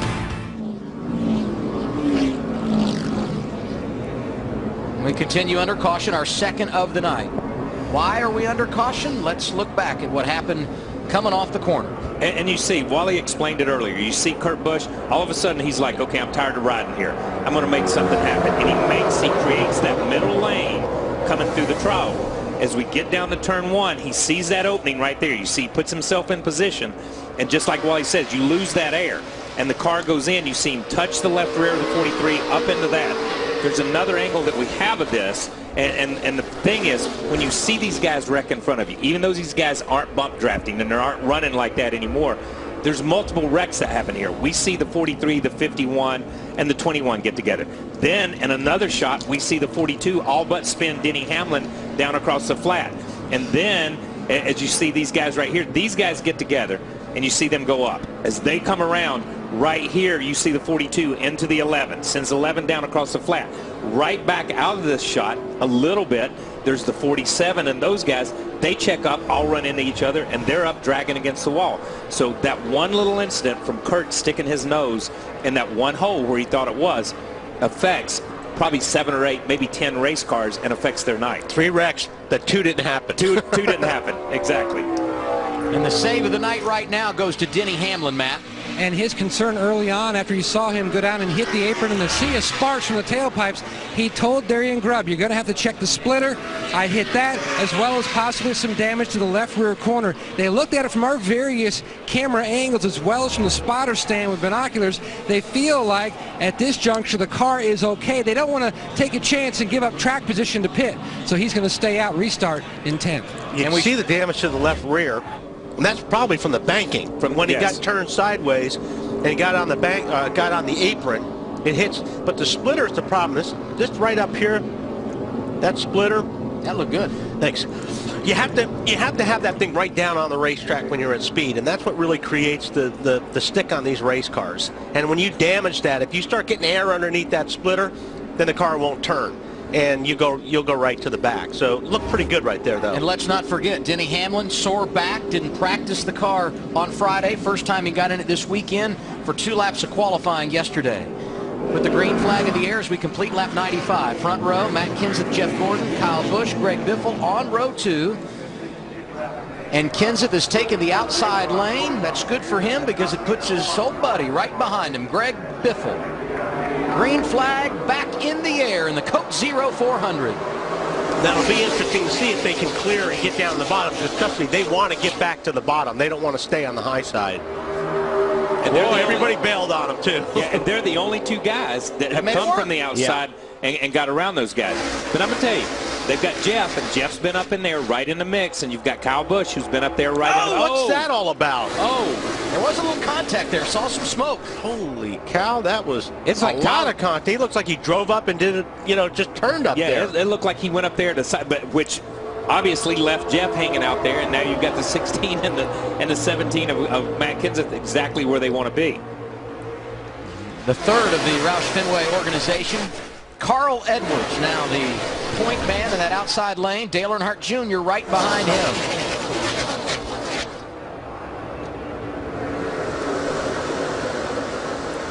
That was almost like a you're clear kind of a move, and he wasn't. 2 drivers out front have combined to lead 89 laps tonight. And how about Carl Edwards making it happen in the outside lane? Put the 99 on point, and Dale Earnhardt Jr. liking it coming from behind, but he can't make it happen. Yeah, he got almost out there a little bit too far out front.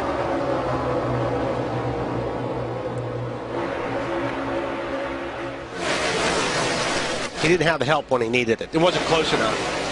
Yeah, he kind of lost Junior as he made his move.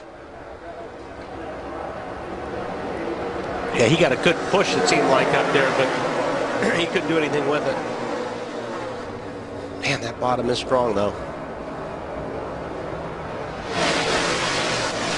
And that's frustrating when you're on the outside, because you can't do anything. No. You know, you're just riding and you're trying to side draft up these guys. You're looking at your mirror saying, come on, push, push, push. The guy behind you is pushing as hard as he can. Yeah, and it's interesting that we see the 17 and the 16 in first and second, and we see Carl on the outside with the 88 behind him. We almost saw this scenario 30 or 40 laps ago, and that outside line went backwards.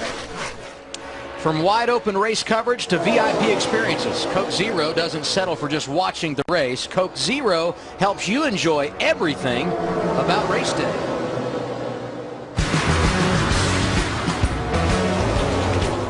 What's John doing? Oh, he's texting TASTE to 26739. For every lap that ends in 0, they give away cool prizes from Coke Zero. Coke Zero lap winner for this lap is John.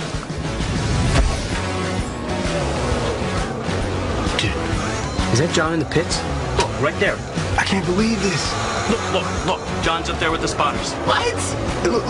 This guy's getting interviewed by TNT right now. Seriously, look at this.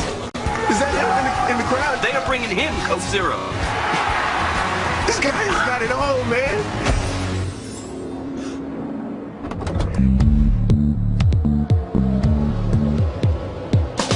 So, you won.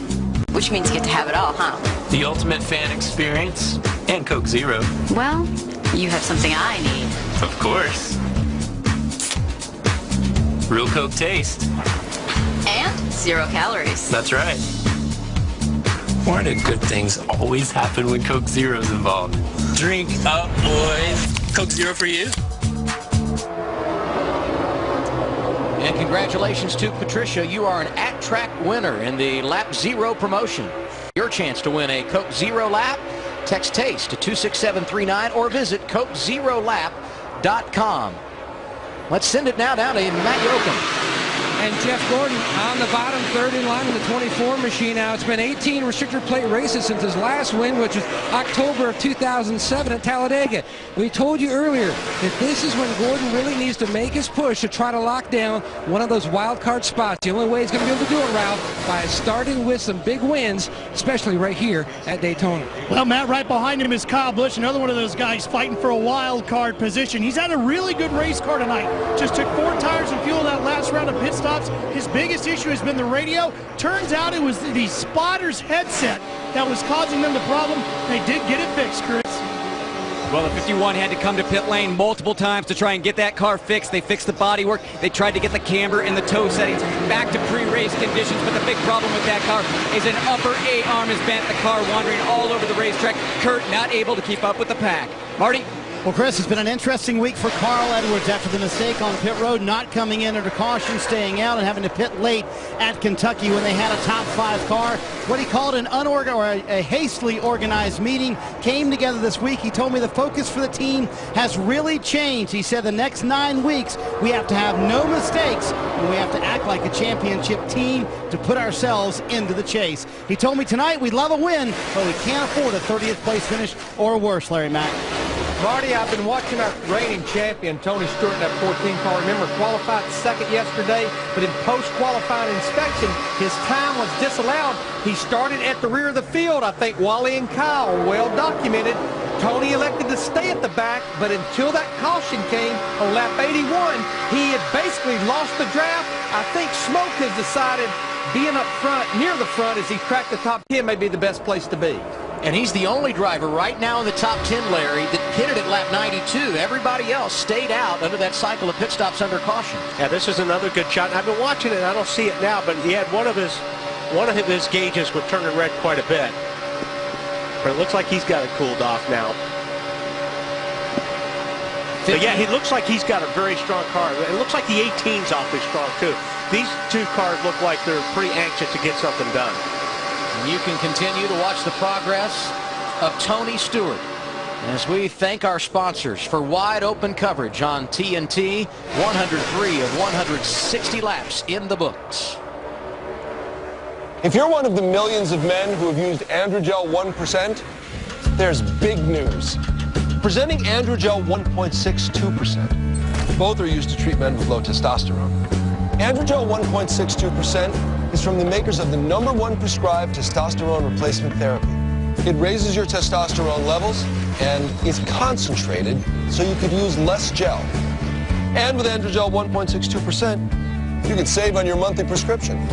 Dosing and application sites between these products differ. Women and children should avoid contact with application sites. Discontinue Androgel and call your doctor if you see unexpected signs of early puberty in a child or signs in a woman which may include changes in body hair or a large increase in acne possibly due to accidental exposure. Men with breast cancer or who have or might have prostate cancer and women who are or may become pregnant or are breastfeeding should not use Androgel.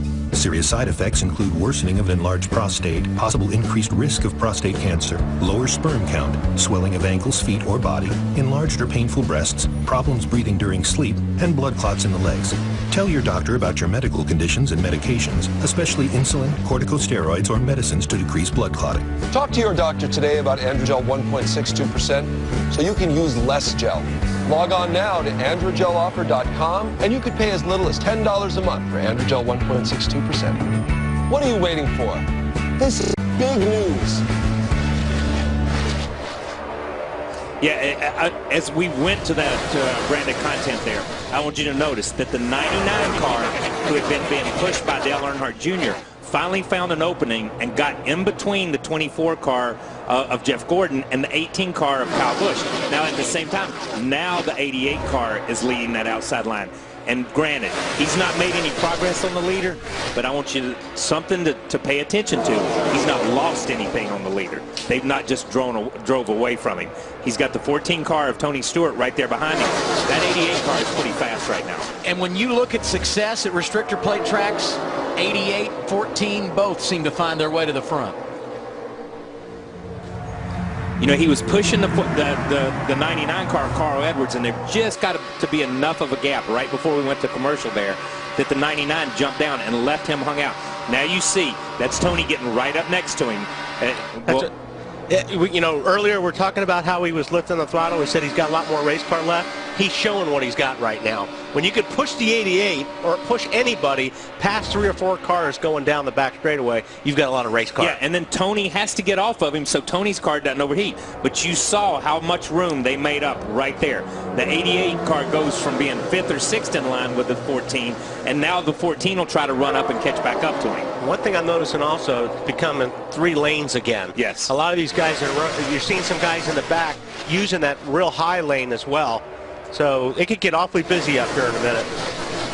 Can the 14 and 88 make their way to the front in the outside lane? You can continue to watch our wide open coverage brought to you in part by Geico. 15 minutes could save you 15% or more on car insurance. Today my journey brings me to Charlotte, North Carolina, where I spend the day with Geico driver Casey Mears. I told him the secret to saving money on car insurance. He told me the secret to his car setup. First, he adjusts his speed. And a quarter cup of pineapple juice. Or was that the secret to his barbecue sauce? Hey, secret sauce. Geico. 15 minutes could save you 15% or more on car insurance. And there's Marcos Ambrose. Probably noticed that while we were listening to a word from Geico, trying to make it happen in a 3rd groove up there, Wally.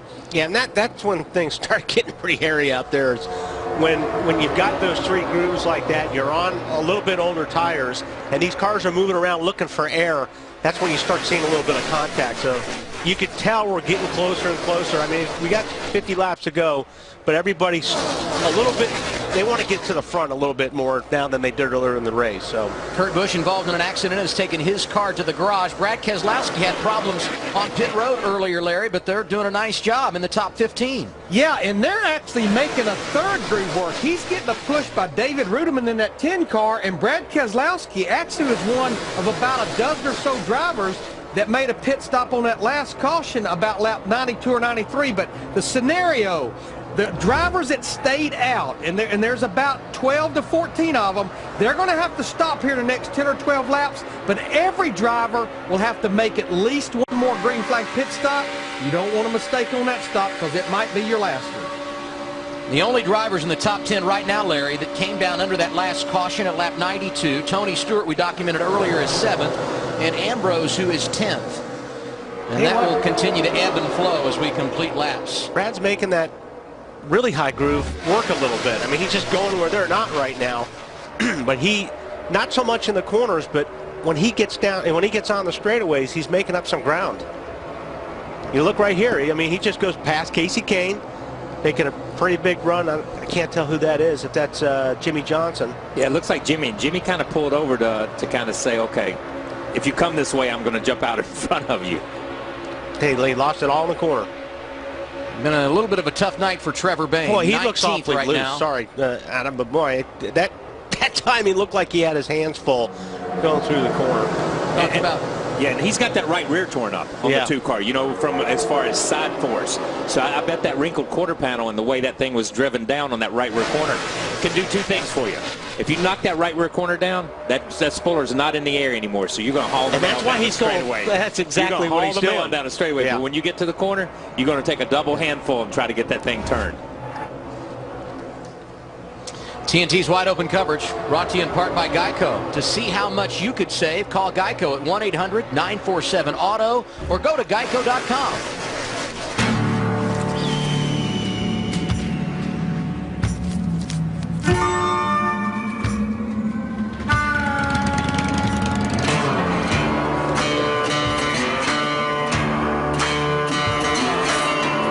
Chances are you're not made of money, so don't overpay for motorcycle insurance.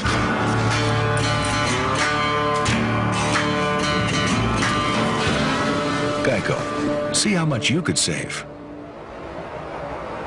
Dale Earnhardt Jr. probably saw it. Outside lane, they continue to work it, and inside of him, Joe Gibbs Racing teammates Denny Hamlin and Kyle Busch working together. Let's listen to their radio. The 11 not staying with me is really hurting me, being able to stay with the 99 and letting people down.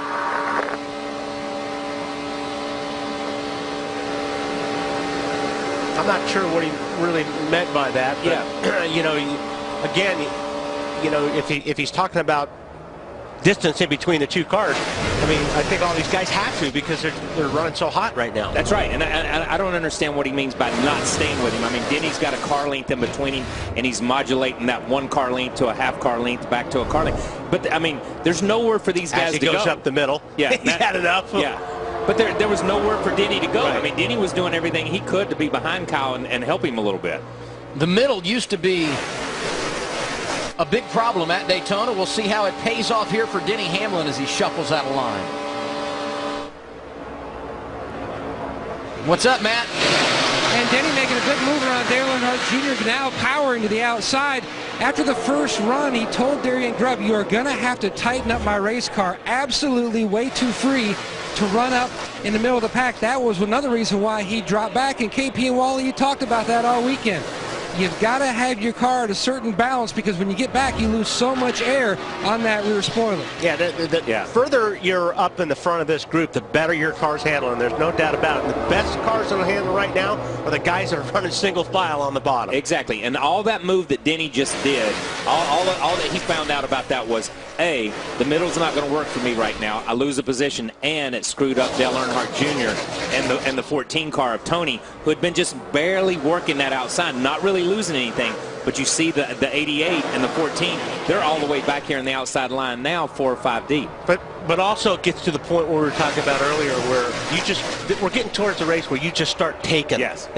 You're not really starting to worry about anybody else. You're starting to get what you can get. You heck with everybody else. That's right. You get what you can get, and at the same time, you're learning from every move you make. Yeah. Denny just learned, I can't pull out and go around these guys. Nobody's going to help me, and I can't get help. Even late in the race, it's not going to work. Don't think he's real concerned about screwing up Dale Earnhardt Jr. No, not really. Not really. Right in the middle of that mess, Marcos Ambrose. Marty?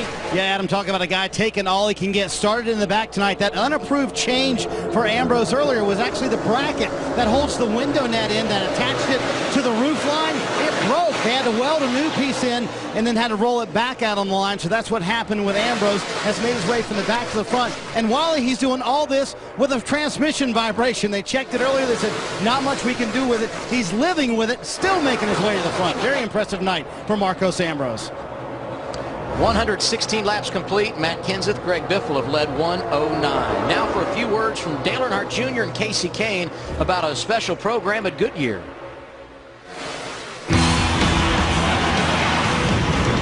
I count on Goodyear, and so does the U.S. military. Goodyear is donating up to $250,000 to support our troops, a nonprofit organization that provides resources to the armed forces and their families. You can help give back even more at Goodyear.com, where you can donate or bid on race memorabilia, like these special edition Support Our Troops tires featured in tonight's race. Join the cause at Goodyear.com. Goodyear, the official tire of NASCAR. I think one thing, if you're anybody else in this group, you got to start figuring how you're going to separate the 17 and the 16. Because if you don't, it's going to be really hard to beat these guys at the end of the day. And I wonder if you don't work with the 99 at some point. He's the team car. Perhaps he's the wild card in this mix that could go up and make it happen. Well, you know he's going to bail on you at the end if those other two guys are up there. I just think you got to figure a way how you can break these guys up. Marty, it's all about communication in this race. Absolutely, and part of them working together is the crew chiefs also working together on pit road. We've seen Matt Kenseth and Greg Biffle pit together every time. There you see Matt Pusha on the left, Greg Biffle's crew chief, and Jimmy Finning, Matt Kenseth's crew chief, on the right, talking about when they'll pit. Not only are they talking about when they'll pit, what adjustments are you going to make, what is your plan for tires. They're planning everything together, trying to stay together. While you know that's key. If you're going to work with someone on the racetrack, you also have to work with them on pit road, don't you? Yeah, absolutely, because, and it's been actually pretty incredible, Marty, that they've been able to make these pit stops and they wind up together every time when the green flag, falls. So, yeah, these guys are very, very strong, obviously, running together. So they're going to do everything they can to try to stay that way when they leave pit lane as well. Jimmy Finning, no stranger to success at Daytona. 3 wins here. He and Matt hooked up for victory in the 500 in February. And prior to that, the last time, Bobby Allison in 1987. And this last pit stop is really going to be very, very important for these guys. I mean, there's going to be a lot of pressure on the pit crews down there to make this right. Hey, guys, I just think right now you saw Matt Fuchsia and Jimmy Finning starting to talk there. I don't think you're going to see a lot of movement till we get through this last set of green flag pit stops. But what you have to remember, drivers hooked together, it's a little bit like martinis. One's not enough, and three's too many. and Larry, we have seen this race come down to fuel mileage, but it would appear at this stage everybody going to be in their window after they make this next cycle of stops. TNT's wide open coverage brought to you in part by Ram Trucks, Guts, Glory, Ram.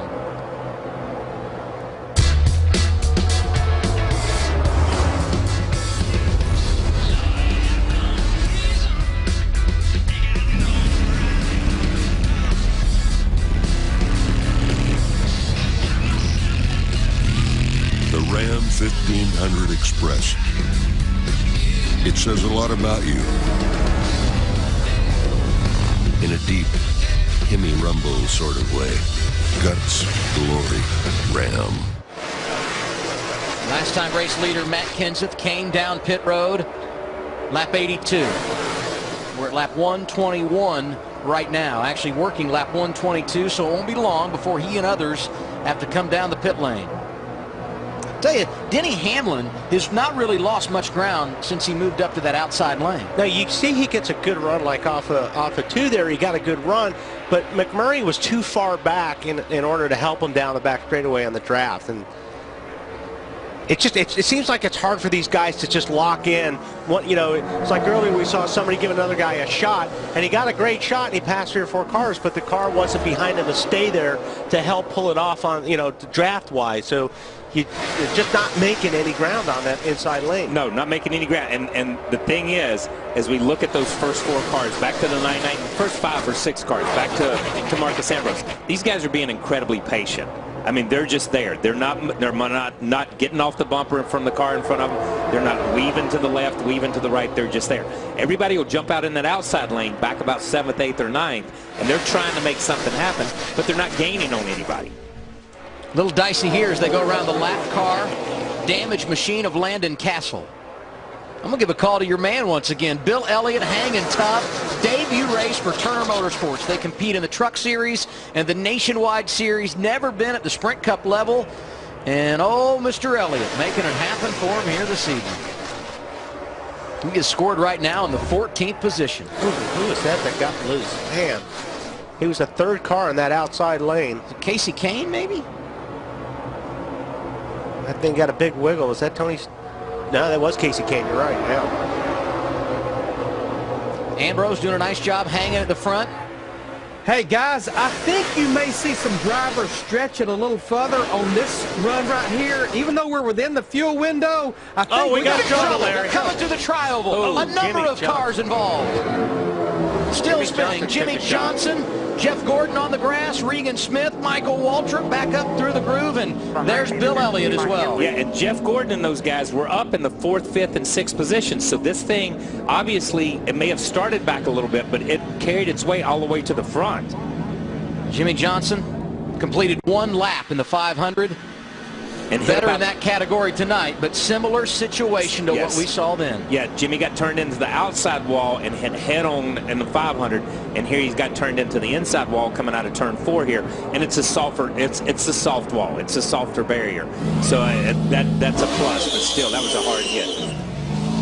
But these guys obviously, I think, did they hit pit lane before the flag came out? That may be why the caution was out. Sure these guys were probably slowing down, and then we just get a chain reaction. It'll be interesting to see because we saw the 16 on pit road. There's no way that the 24 wrecked and the 16 got it on pit road in time. Greg Biffle was on pit road, Marty. Well, that's exactly the plan. Greg Biffle and Matt Kenseth were coming to pit road at the time that the accident happened. They were both slowing down to come to pit road. Now, here's the interesting thing. Matt Kenseth said that he felt like pit road was closed. He went past his pit box. Greg Biffle did stop in his pit box. He took on 4 tires and fuel. We'll see if it was indeed closed and if there's a penalty coming for Greg Biffle. See that, and that's what we're talking about. Now they're separated, and that changes everything. That changes. From high above, we look at what happened. See, the 24 car is 3rd in line right here, but you see him slowing down to come in pit road. Now he slows down. Yeah, Johnson got tagged. Is it Martin Truex Jr. maybe? I couldn't tell, but he got tagged early though. I mean, look at the 24 right here. The 24 is coming down pit road and gets wrecked. They run into him from the back right there, and you see these guys already on pit road. So it's really going to be interesting to see when the light comes on. Watch how hard Jimmy Johnson hits this inside wall. I'm telling you what, those soft walls or whatever you want to call them, those things are incredible. And we've not always had safer barrier on the inside. I've hit walls on the inside when they weren't there. I'll tell you what, it's a shot. Watch his tires. Wow, when it picks up the rear wheels off the ground, that's a hit.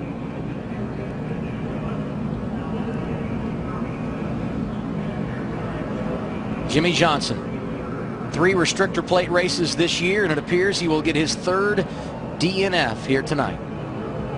Let's see how violent it is when you hit a wall at Daytona at a $150. And he's already talking about pitting right here. See, he gets hit. Watch his hands.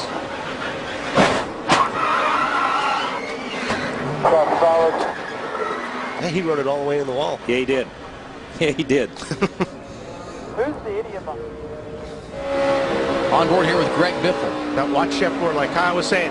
Gordon's just, is that Gordon there? Minding his own business? Minding his own business. Boom, and he gets nailed by Bill Elliott. Just minding his own business. 3rd place car. 3rd place car coming down pit road and gets taken out. That's when your luck is bad. Yeah, that's when your luck is bad. And he's had it all year. Look at the green light. We're still under green. See when the caution comes out. Yeah, there you go. You see the start-finish line. There it is, right there. You see the light on the left is the light we have to look for. Yeah. The flashing red light right here. This is the light we have to look for, is the flashing red light on the left. That's a pit road light, as far as I know. And I'm going to say that right now. Now, I may be wrong, but that is pit road closed. No, that's absolutely. Damage as I would have thought on the front end based on how much contact there was there. Yeah, that might. Yeah, I mean, the splitter's got quite a bit of damage. See how this front of the splitter is kicked up? That's what you don't want here. Well, the pits are open now. And this is going to be perhaps the event that helps shape the rest of this race, because the 2 powerhouses most likely going to be broken up when we get ready for the restart. And I'm talking about Matt Kenseth and Greg Biffle. They've dominated tonight. Yeah, it's going to be interesting to see what NASCAR makes a ruling on that, on where those guys, because those guys were well off the racetrack when the light come on. I mean, they were going to have a tough time swinging back onto the racetrack at that speed. They were really going to have a tough time. So NASCAR may give them the benefit of the doubt, and really should. Yeah, you almost have to on that. At lap 127, Matt. And Denny Hamlin will bring the 11 car down pit road in the 2nd position. And Darian Grubb has told him, we are going to pack the fuel cell full of fuel. Go on my word, not when the jack drops. Ralph. Same thing here, Matt. 2 tires on the right side. Don't go till I go, because they want to pack this thing full of fuel. The tires are on the right side. Now he says go. Chris. Casey Kane was outside the top 20 after the contact with the 39 and the 24. He's worked his way up into the top 10. That car working very good. Matt, Marty. Well, now we're going to see how good Matt Kenseth's car really is. That we went from 1st to 23rd after coming down pit road under that caution. He will take on 4 tires since they're already in the back. Pack it full of fuel, no changes. Clearly the best car all night long. Has some work to do, Adam. Yes, he does. And Tony Stewart had his hands full coming off pit road a moment ago. We'll reset the field in a moment. First, we hear from our sponsors. It's wide open coverage tonight on TNT.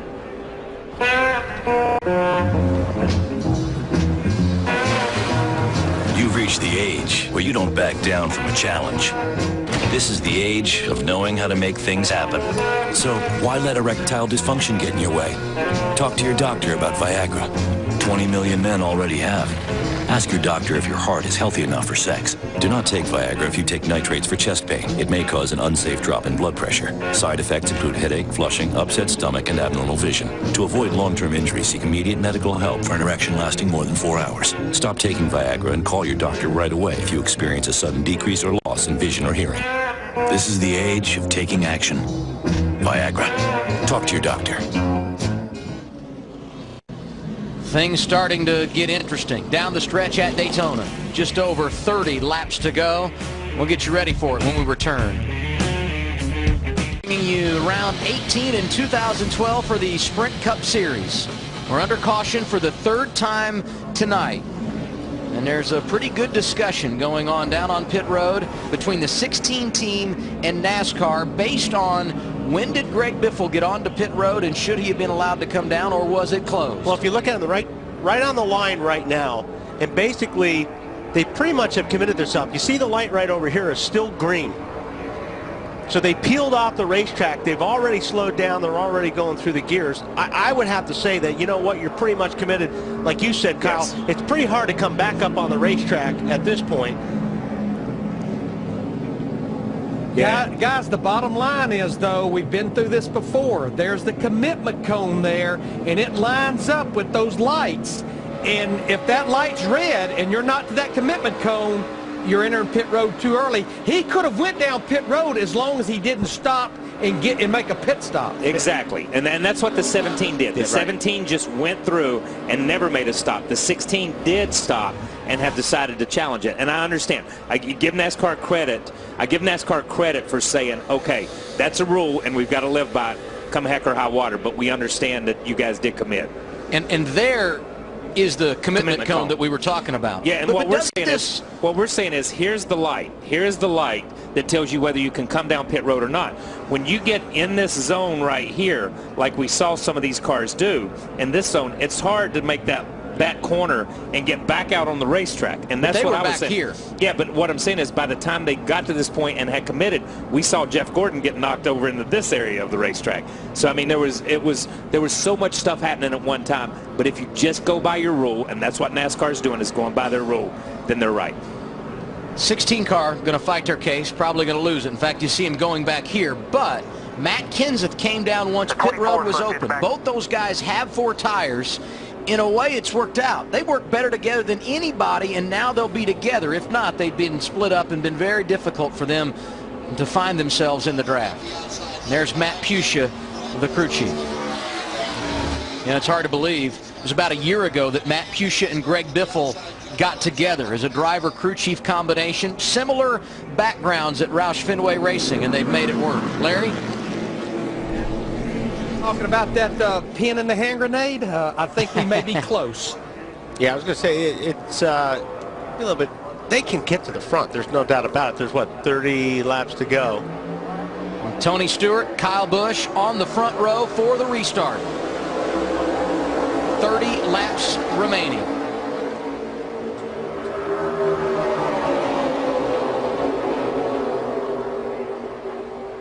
How about Brad Keselowski? Those problems earlier on pit road with damage, running in the top 5.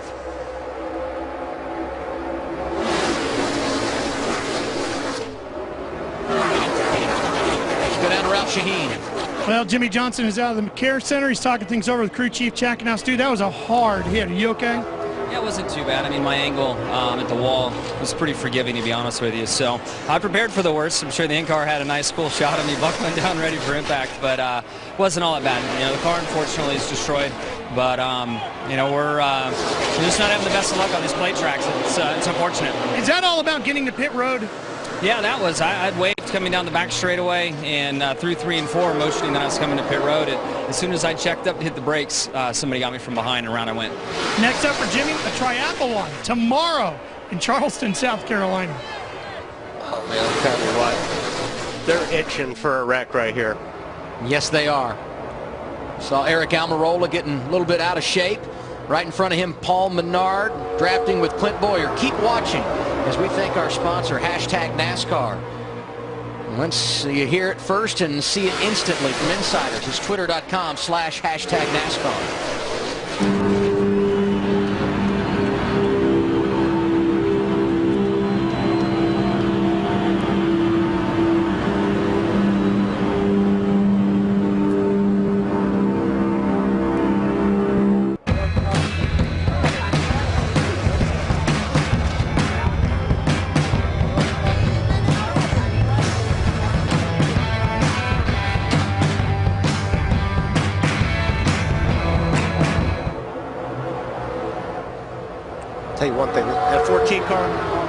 You're not going to see him get a foot off that yellow line for the rest of the race.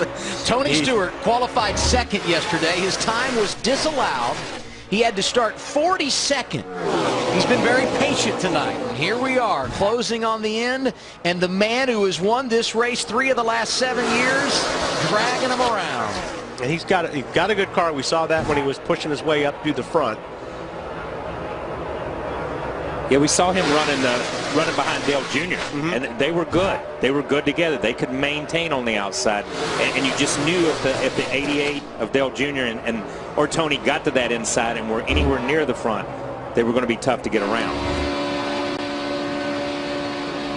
On board with Dale Jr., that's Paul Menard popping him from behind as Ryan Newman tries to make some gains in the outside lane. Yeah, this is kind of interesting because we're on board with Dale Jr. We've got Tony leading the thing. Then we got 2 Gibbs cars, and then you've got 2 Hendrick cars.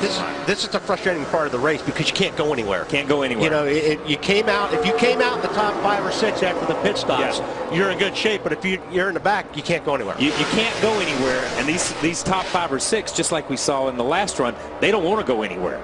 They just want to be able to bide their time and maintain there. How about the RCR bunch tonight, Larry? Well, I think they know the clock is ticking. When they dropped the green flag on this race, Paul Menard, Kevin Harvick, Jeff Burton dropped to the back. And remember, they got trapped a lap down on that first caution when it came out at lap 81, and they took the wave around, and here they are now running 7th, 12th, and 17th. I think they know the end is near. And it's hard to believe, Larry, but there's not a Roush Fenway car inside the top 10 at this stage. TNT's Wide Open coverage brought to you in part by #NASCAR on Twitter.com.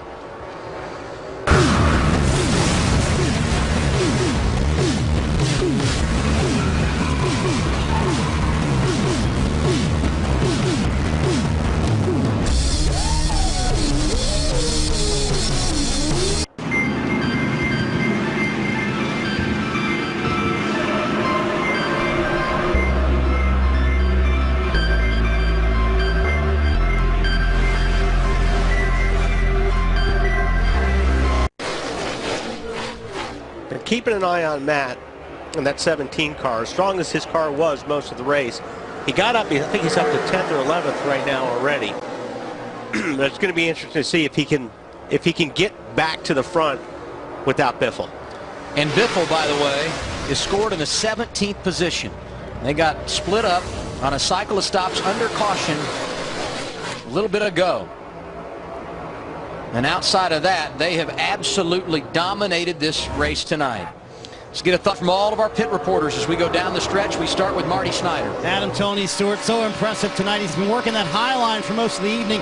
Finally where he wants to be, on the bottom, and I agree with Wally. I don't think he's going to come off that yellow line for the rest of the night. For the first time all evening long, they made a chassis adjustment to this 14 on the last stop. Stewart said, I'm a little too loose coming off the corners. If you can help me there, it would be great. They went down half around on the track bar, Ralph. Well, Kyle Busch is another one of those bottom feeders hanging on that yellow line. He has had a great night in that number 18.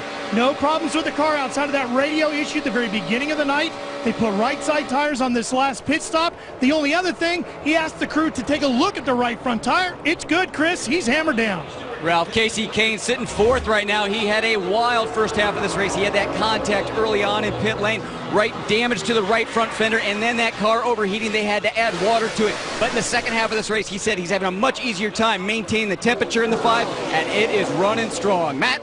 Clint Boyer in the 15 car, no sleeper when it comes to restrictor plate racing. 2 wins in the last plate races. Now, before the last restart, he told Ty Norris, his spotter, be concise, be clear, and be quick. And then once the restart took place, Larry Mack, he told Ty Norris, keep me in whatever the longest lane is on the outside. I know we're going to see 3 wide racing develop.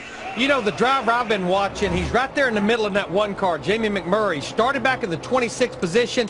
He has been in the top 10 all night long, has 2 wins here at Daytona.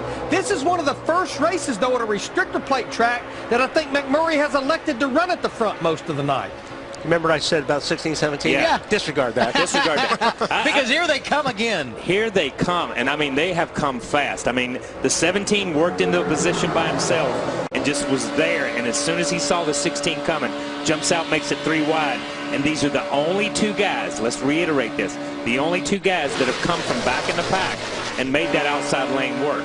And it's kind of the middle lane. The middle lane. Now yes. they're really on the outside lane, so they got a lot further to go to get to the front. And it's going to be interesting to see, can they get this thing all the way to the front this time? Because we've seen them do it before, just when it was 2 lanes wide. But they are having to go a little bit extra around there because the 15 of Boyer and those guys have them hung out there. Oh, boy.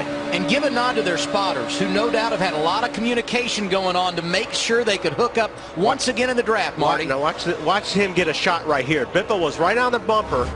Now, he can do this for a while, and then he's going to have to back off because of the temperatures, and we're going to be talking about temperatures a lot more, but he is laying on them right now. Now they're in position because they've cleared that 15 car. Once they cleared that 15 car, now they're back to 2 wide, and we've seen them be able to do this. Wow. You see, yeah, that was a little bit close right there. Now he's got to wait on the 16 car and let the 16 car get back to him, but they've created 2 lines now and eliminated that 3rd outside line for them.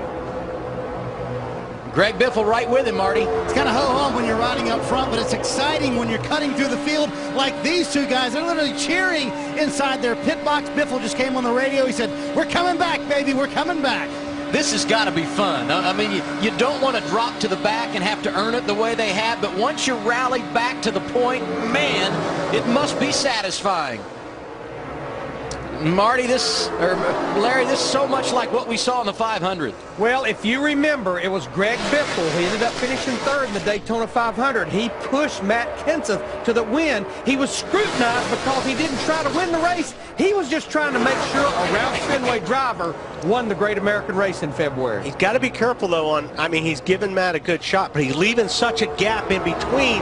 You can get burned on that really quick because the 15 or somebody's going to go high on Biffle. Exactly, but here's what happened right there. That 18 car, this has been about the 3rd time we've seen it. That 18 car sees a pack coming, goes up the racetrack, takes that side draft, and separates those 2 guys. He's done it twice to that 17 and the 16 of Biffle. You can continue to watch the rally as we thank our sponsors. Tonight's coverage brought to you by Sprint, proud sponsor of the NASCAR Sprint Cup Series. Out here in the winds, I have to know the weather patterns. I upgraded to the new Sprint Direct Connect so I can get 3 times the coverage. It's like working in a giant sandbox with all these huge toys. And with the fastest push to talk, I can keep track of them all. Upgrade to the new Done. With access to the fastest push-to-talk and 3 times the coverage. Now when you buy 1 Kyocera DuraCore rugged phone for $49.99, you'll get 4 free. Visit a Sprint store or call 855-878-4BIZ. I want to get back to what you're talking about, the 18. You know, you remember the part about being a jerk? No, I'm saying it's not being a jerk, but he's doing what he's got to do. No, he's being a jerk, but he's doing what he's got to do. I mean, I'm not taking anything away from him. No, that's what you have to do at this point in the race on this racetrack. Yeah, remember when we saw it earlier when he went up the racetrack and we thought, oh, look what he's at. Well, he separated those guys, and we saw him do it just a minute ago. He goes up and separates the 17 and the 16, and he stalled those guys out at 4th and 5th. Got to step aside. Take a local break. We're back in 90 seconds. Tony Stewart on the point at Daytona with 17 to go. The World Center of Racing, where we are under caution for the 4th time tonight. And the reason why, Brad Keselowski having a problem while running 13th on track. Take a look. Yeah, he just gets loose right there. And that was... we saw him loose earlier in the race, and it just got worse and worse and worse. But he was really fast on the straightaway. It's like you said, Kyle, that right rear being down, but that's what happened. He just turns, and when he turns to the left, it just turns out from under him right there. Good job of everybody else kind of avoiding. Look at that thing get up in the air a little bit, where it catches in that right rear quarter panel is so messed up. That thing does not have any side force in the rear. As you see that quarter panel, the way that thing's caved in, it's a totally different aero car than what he's driven all week long. And when it's like that here, it's pretty terrifying. Pretty terrible. Look how far that bumper's driven in, and how far. Look at that thing just lift up right there. But how good has that team done tonight, based on what the difficulties they had early? Yeah, what this team has done, the crash on pit road, that part of it, they've done a great job to get that car back in that position. And look, all he's done right here. Clear low, clear low, clear low. You hear spotters talking. All he's done is spun that thing around. He can go down pit road, put 4 more tires on it, and he's back in the hunt in this thing. Yeah, he did stay on the lead lap, and that's all you need to be, on the lead lap. Yeah. And he needs 4 tires. Yeah, he's that gonna car have will that. handle for a little while on 4 tires. They only got 14 laps to go, so yeah, he still get a good finish out of this. Yeah, and for everybody watching at home, here's what you need to do. Call your family, call your friends, call people you don't like, because there's only 15 or 16 laps left in this thing, and I don't care about the rest of the race. This is what it's going to come down to, and it's going to be an exciting last 10 or 15 laps. Now is the time.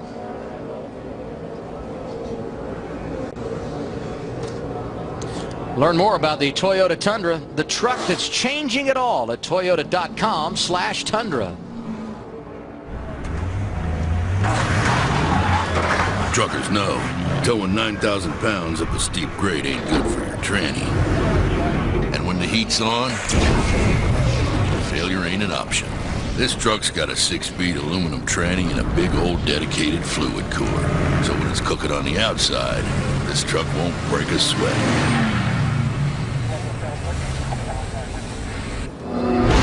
Available on the full-size Toyota Tundra.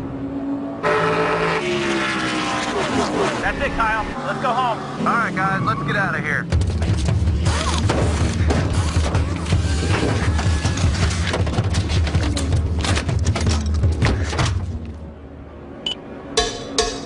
Available 268 horsepower and intuitive mobile technology.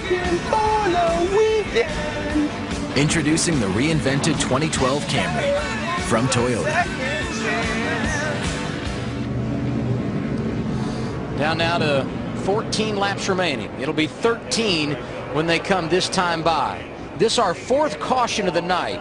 Our 3rd caution came out when we were getting ready to begin a cycle of green flag pit stops just a little bit ago. Jimmy Johnson is going to be the big hit here. Yeah, these guys just, some of them are hitting pit lane. Jimmy Johnson got tagged. Some of these guys were like Jeff Gordon and Biffle and Kenseth were just had no idea what was going on. Now, don't forget, Kenseth drove through. You see the commitment cone there. You see the yellow light on the right. So they've committed. Now, Biffle got a penalty because he went ahead and decided, I'm going to make my pit stop. Where Kenseth knew, light was yellow, I'm going to drive through. And that separated them. Not that it made any difference. They're back together on the racetrack right now.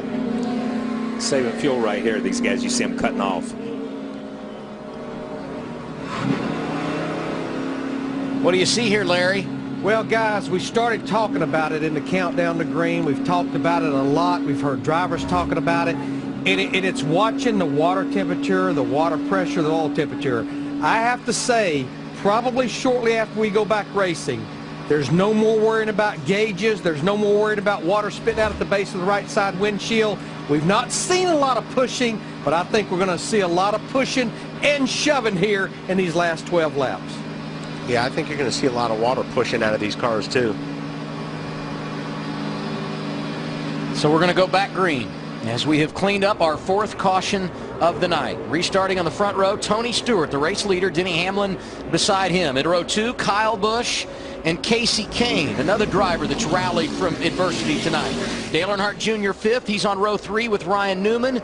And row 4, 2 guys have been getting it done all night long. Roush Fenway teammates Matt Kenseth and Greg Biffle.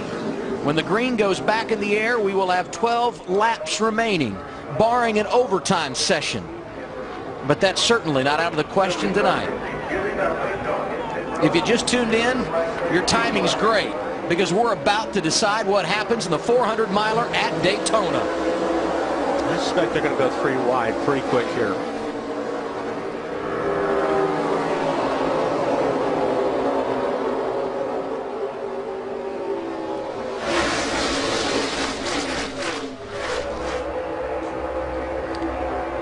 Tony Stewart, Kyle Busch running 1-2. Not the first time we've seen that in the late stages of a summer race at Daytona.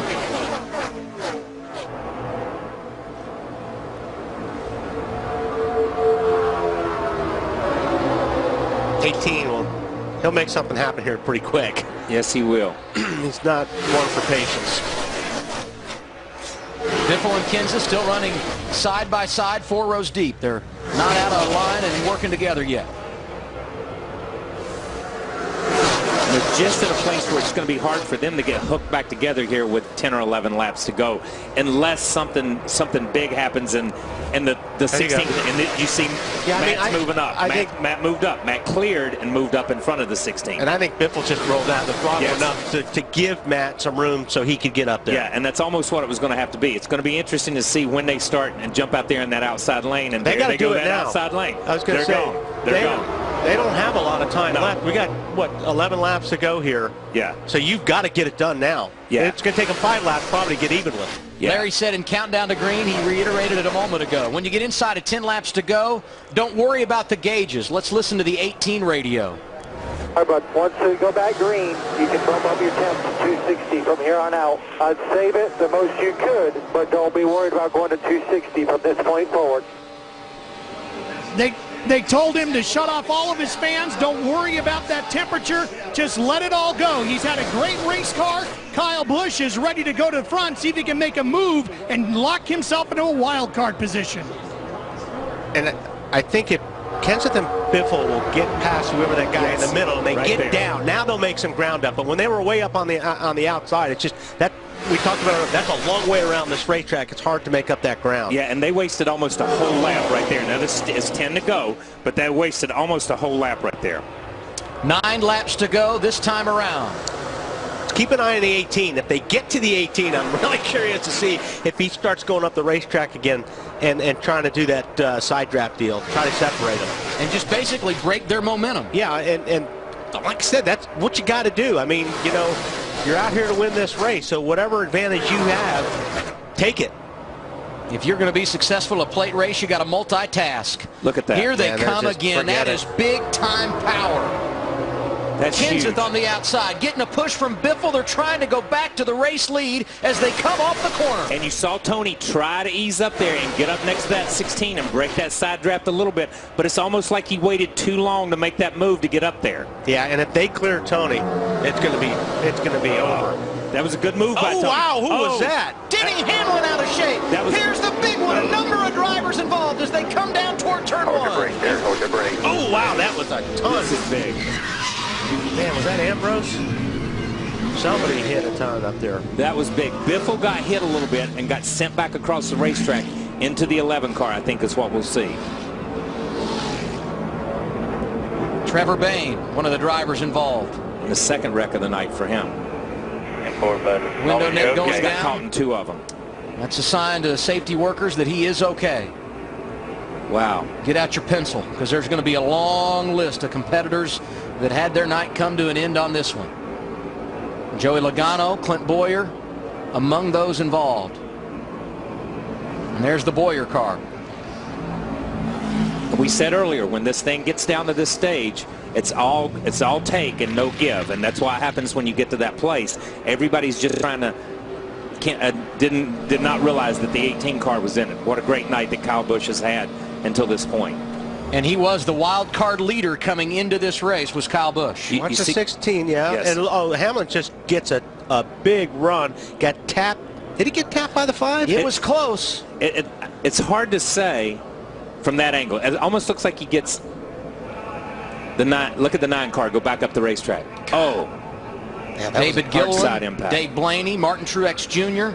Saw Hamlin was involved. The damage for Kyle Busch, Juan Pablo Montoya. And that's one thing, too, when these cars don't change direction very good. I think he went to turn to the left. It almost looked like Biffle maybe went down a little bit, but regardless, when you turn these cars as hard like that to avoid something, it's hard to keep them straight. Yeah, it almost looked like I couldn't tell where the 5 car was, but it's like Denny came down across the hood, and the 11 and the 18 really looked like they got together more so than the 5 car involved. That 9 car took a tough hit, and all these guys had no place to go because they're going. Some cars are going up the racetrack wrecking, some cars are coming down. Look at Denny right there. He changes lanes, and he just barely clips the 18 and gets knocked into the 16. It almost looks like it's almost like a pinball kind of thing. Trevor Bayne took a pretty good shot, too. He actually took 2 of them.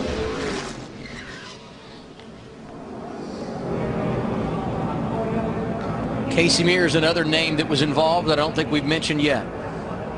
You know, it almost looked like the 11 had such a run on the 16. He came up on him so fast, he went to turn left, and when he turned left, that's when he lost control of it.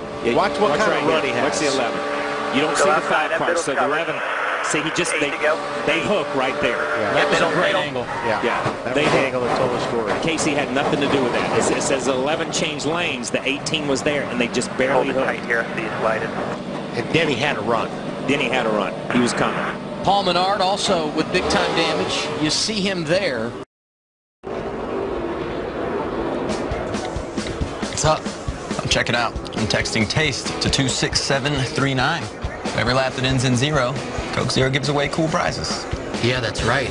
Like a year's supply of Coke Zero. Real Coke taste and 0 calories. Don't forget the trip to Homestead for the season finale. Oh, and a personal call from Danica Patrick. Unreal. Chris, Coke Zero, lap winner for this lap. Yes! Somebody here really lucked out. This beats a call. This beats everything that's ever happened to me.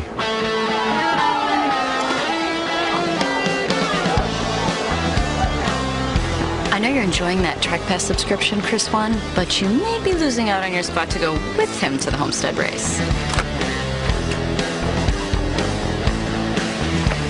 So I'm still good for the race, right? Yeah, absolutely.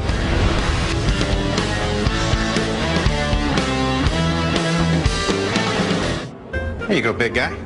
And? Wow. You've got the job. And? Stock options. Those are nice jeans. And? I can open 4.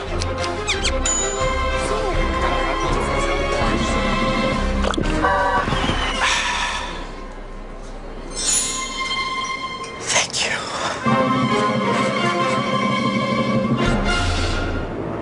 Coke Zero is giving fans at home a chance to enjoy everything on every lap in tonight's race that ends in 0. For your chance to win on a Coke Zero lap, text TASTE to 26739 or visit CokeZeroLap.com.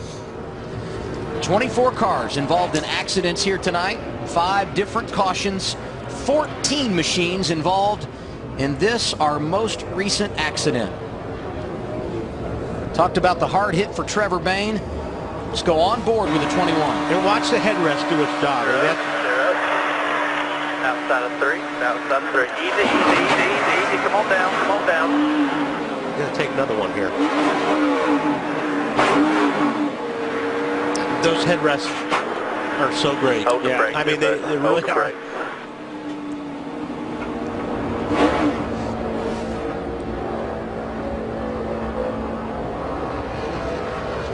Kind of been working our way up all night long. A couple of cars involved early in a caution, then we had 6 or 7, and now 14. It always builds. seems to happen this way, doesn't it? Yeah, well, I mean, you're getting to the end of the race, you get greedy. And when you know, it's almost like you got 10 laps to go. You're not thinking about what am I going to do 20 laps now. You've got to get everything you can get every single lap of this race right now, or what's left of the race. And there's not enough room sometimes, but it's typical.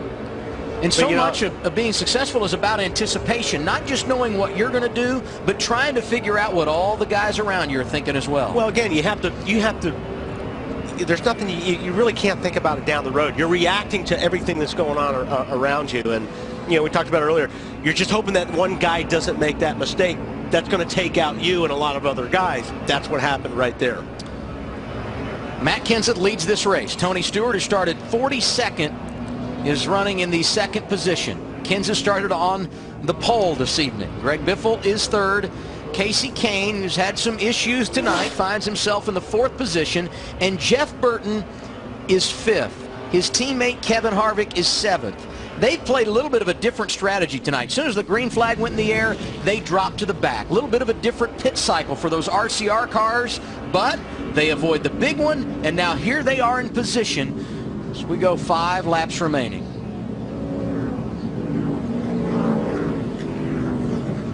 So we go down the stretch at Daytona, and the question becomes, do you want to lead this race, or do you want to be the man coming from behind to make it happen? Here's a survey of some of the drivers in the garage.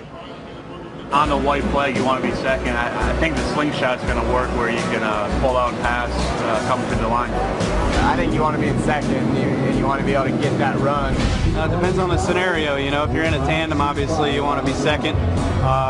If you're in a tandem with a pack, you know, a couple groups of cars, then you want to be leading. So circumstances. When I won in 2008, I was second, maybe third, I think, coming off of turn 2. And sometimes it's good to be up front. Sometimes it's good to be second, third, or fourth. It all depends. That's great if you're going to come back and get the checkered flag. Yeah. You know, I mean, if you take the white flag and you're in the lead and the wreck happens, you've just won the race. Yeah, you know, it's going to get interesting here. You've got Kenseth, a Roush driver, in first, Biffle, a Roush driver, in third. Okay, let's stick Tony over here to the side as a Stewart-Haas driver.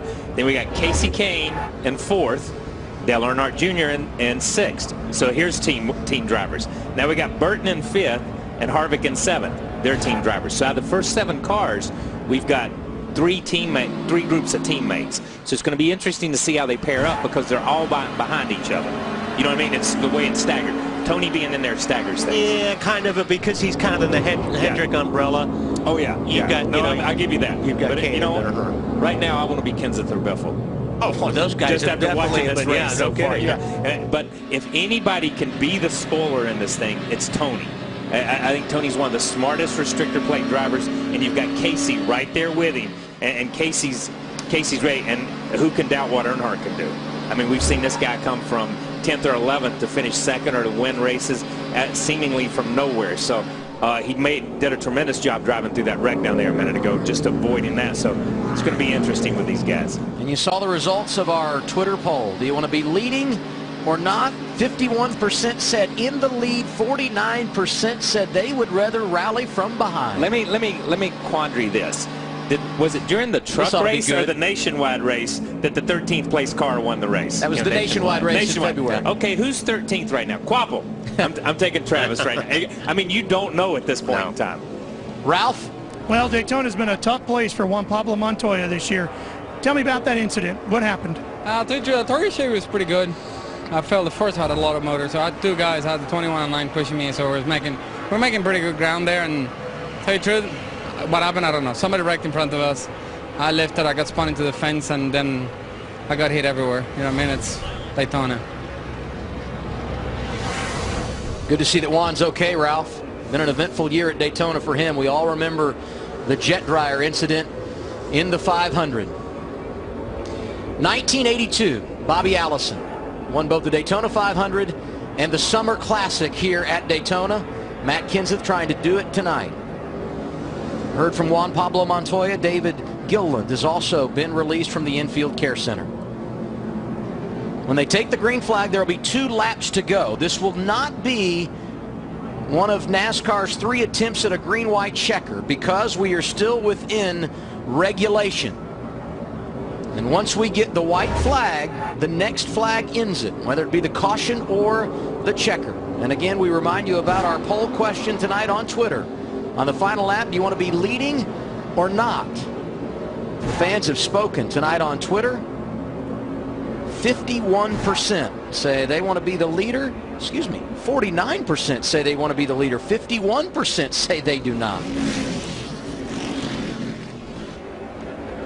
Matt Kenseth on the inside lane. He's led 88 laps tonight. Greg Biffle right behind him. 4 last lap passes for the win in the last 11 races here at Daytona.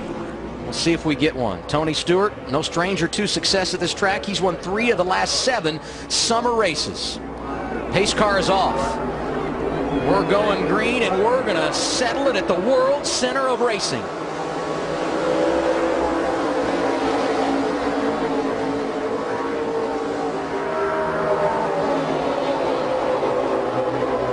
Casey Kane giving a nice push to Tony Stewart in that outside lane. This is Hendrick against Roush right here. Yes, it is. Ford and Chevy. Got the RCR guys behind him. That's Burton and Harvick hooked up right behind the Roush guys on the inside lane. Yeah, it'll be interesting to see if they drop to the outside and make it 3 wide. Yeah, and 2 to go. Nobody's looking at a single gauge in these cars. No. And nice run down the back straightaway on the inside for those Roush guys. And that yellow helped a lot. Yes. With the 3 laps to go. they got the temperatures down. So here's your tandem racing for everybody at home right now. This is what it was last year. Coming down through the tri-oval. Once we get the white flag, the next flag will end it, whether it's the caution or the checker. And side by side with a lap to go at Daytona. And these guys are going to run. They're going to be leaning on each other going down the backstretch. Oh my God! We got somebody sideways. Wow, Burton did an unbelievable job saving that race car. Amazing save by Jeff Burton. Now we got the 14 out there all by himself, but he got a big push to get away from those guys. Tony Stewart pulling down in front of Matt Kenseth. And Kane with a little charge in the outside lane. That's the break that Tony needed right there. This is going to be... They're stacking up. They're stacking up. Through turns 3 and 4 here we go. The final time. Big crash behind the race leader, Tony Stewart. That's going to allow Smoke to pull away. What's going to happen behind him? Can Burton get there? No, he can't. Tony Stewart wins it at Daytona. Oh, we'll take that. Great finish. From 42nd to the win. Great move by Jeff Burton right there. I tell you, Jeff, great race by Jeff Burton, I'm telling you. Incredible save and incredible job to put him in position. And, you know, Matt's just where he's got to be. But Casey Kane deserves a lot of credit for that, too. Pushing that 14 and getting him in the right position. Did you see the water spitting out of that thing, man? I mean, he sacrificed his engine right there. We told you in Countdown to Green, it's all going to come down to the final lap. And it did not disappoint once again. Way to drive that thing. I might figure it out one day. That's incredible. Dale Earnhardt won 34 races here. That's more than anybody when you go across all the series. Second on that list at this track, Tony Stewart. Tonight, he collects his 18th checkered flag. And it's his 4th in this race in the last 8 years. And oh, by the way, now he's got 3 wins, joining Brad Keselowski. How huge will that be when we head to the playoffs in September?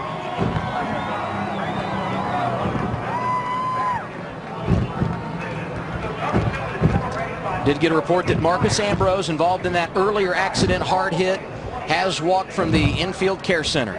And it appears that everyone that was involved in this accident coming to the checker has been able to walk away. Dale Earnhardt Jr.'s window net is down. There you see him walking across the infield.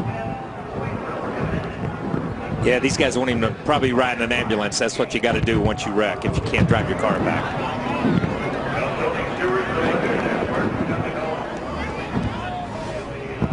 Everybody got their money's worth tonight.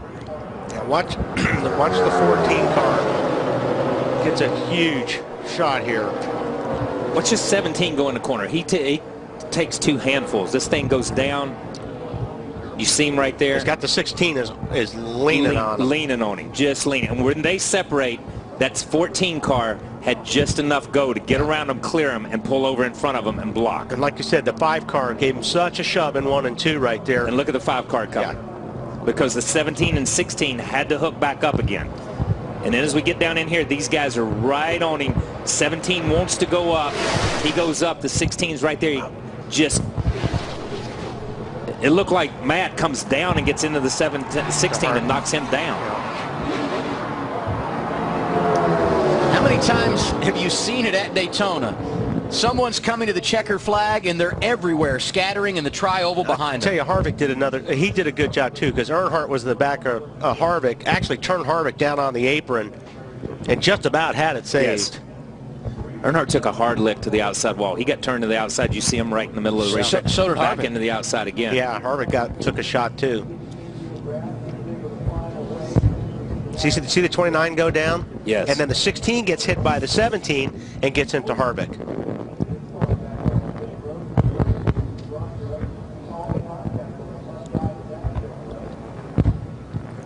Wow. It just closes up. Was that Newman on the bottom? No, that was Eric Almirola. He was just driving along, thought he had it missed. Jamie McMurray, Kyle Busch, some of the other drivers involved. Travis Kvapil, there's Jeff Gordon driving through the grass.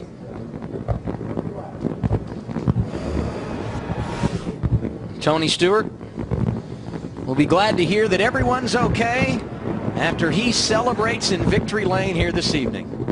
Talked to him on Countdown to Green, asked him about the situation in qualifying after qualifying second, but his time was disallowed. Had to start in the 42nd position. Said, our team made a mistake. NASCAR did what they had to do. I think we're just fine. And I agree. He played his cards right. And Tony Stewart is a winner for the 47th time in his career. Coming back to Daytona in a moment.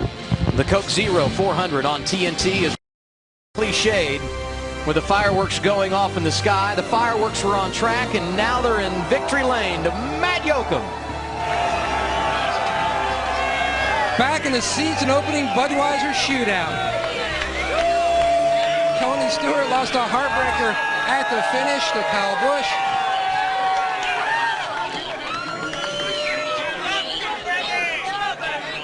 Smoke, always special to win at Daytona, but walk me through that final lap when everything got jumbled. I don't even remember what happened that last lap. We just in that second lane and just tried to get the 17 and 16 pulled apart. And once we got them pulled apart, it gave us a run on the outside. So it shows what Mobil 1 lubricants and oils can do for you. Just so good on restarts, and just a weird day. These races, I'm still voting for a figure 8 race here. 42nd to first, not one, not twice, not 3 times, but this is your 4th Midsummer Classic, the Coke Zero 400 win. What's this one mean to you? Well, anytime you win at Daytona, it's special, but you know, the Chevy was awesome, had great Hendrick horsepower, and everybody at Stewart Haas Racing did an awesome job this weekend. I'm really, really proud of our organization. We, if it weren't for the cap blowing off the Nakaduck, we would have been second and third qualifying, and I'm really, really proud of that. So really proud of this Mobil 1 Office Depot team and everybody at Coca-Cola and U.S. Army, Quicken Loans, GoDaddy, Aspen Dental, Outback Steakhouse, everybody that's a part of this program. They just, Gene Haas and everybody at Haas Automation are the ones that got this started. So thanks to all those people. So Rick Hendrick, one of your corporate partners, poked his head in the window. What did he tell you? I can never tell that. So he just said good job. So thanks to all of our fans. It's you know, it's been a long, hot 4th of July. We know that, and appreciate all the fans that stuck it out tonight. It's been a long, hot couple of days for them, and we got the toughest fans in the world. I think the only thing difficult for Tony Stewart, the confetti in victory lane. Marty? Well, I guess it's a good thing when you're disappointed to finish 3rd. Matt Kenseth clearly the best car tonight. Was it just that the top line would not move enough to get you guys up to where Tony and those guys were? It's just disappointing. You know, whenever you have the best car, me and Greg, I thought did, and you didn't win. But I don't know. It seems like we made the wrong moves at Talladega by not keeping Greg with me good enough and getting separated. And today, I think I shouldn't have worried about it. Once we got separated off of 2 and I was under Tony, I think I should have just stayed with him and tried to race him to the finish. But anyway, I tried to slow up and grab my teammate that's been helping me so much all night. And we started getting hooked together, and Tony was going slow, and I went to go outside of Tony, and then everybody wrecked behind me. I'm not sure what happened. You told me when you got out of the car that you need to figure this out. Is it something you're beating yourself up over, or what? Well, I don't know. It's just it's just a different kind of racing. You know, you can always second guess your moves all night long, but I thought we did good to get back to the front after the unfortunate caution, and I thought we were in perfect position. I thought it kept Greg with me perfectly for a lap and a quarter there, and then that last lap it gets crazy. Everybody gets shoving, and you don't really know what's going on 2 or 3 rows behind you. So did the best I could. Just disappointed we came up short because these guys gave me an awesome car. Clearly a dominant car for Matt Kenseth. He finishes 3rd tonight. Marty, he led 89 laps of the 160 here this evening. We just got word Kevin Harvick, after that hard hit, has been released from the Care Center as we look at championship standings with 18 races complete. Matt Kenseth, 136 points in front of the 10th position. That is big. You know he's going to be in the chase. Dale Earnhardt Jr., Greg Biffle, sizable advantages as well. Jimmy Johnson, and how about Tony Stewart with 3 wins? He's now jumped to 5th in points, and you can't say enough about Brad Keselowski. Finished 6th tonight. He's up a position to 9th in the standings. And this is where things get interesting.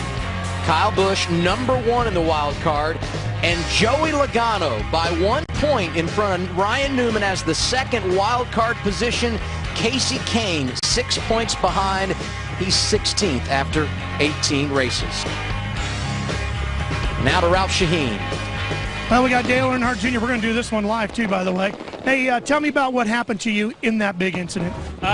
We were going into 3 and looked like I couldn't tell what was in front of Harvick, but looked like everybody was coming apart. And we come up on them real fast, and Harvick went to the inside of the 16, and the 16 either came down or got shoved down into the nose of Harvick's car, and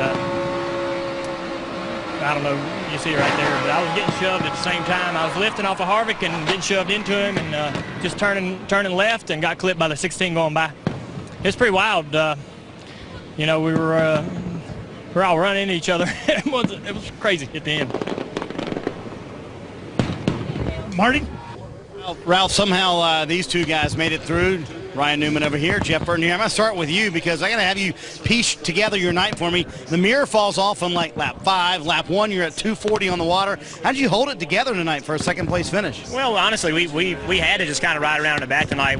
Right now, if we get in the pack in a race, we're going to overheat and we're not going to finish the race. So unfortunately, we kind of have to ride around, and that kept us out of some trouble though, you know, and you know, we got going with about 30 to go and missed a couple wrecks. Had some fortune. Kevin and I had a good run going and just had nowhere to go. And you know, did my little thing in turn 1, saved it, and then they wrecked off turn 4 and ended up with a good finish. So anytime you can leave here with a car not tore up, you probably ought to be happy. You never knew going 3 wide in turns 3 and 4 would be so brilliant, did you?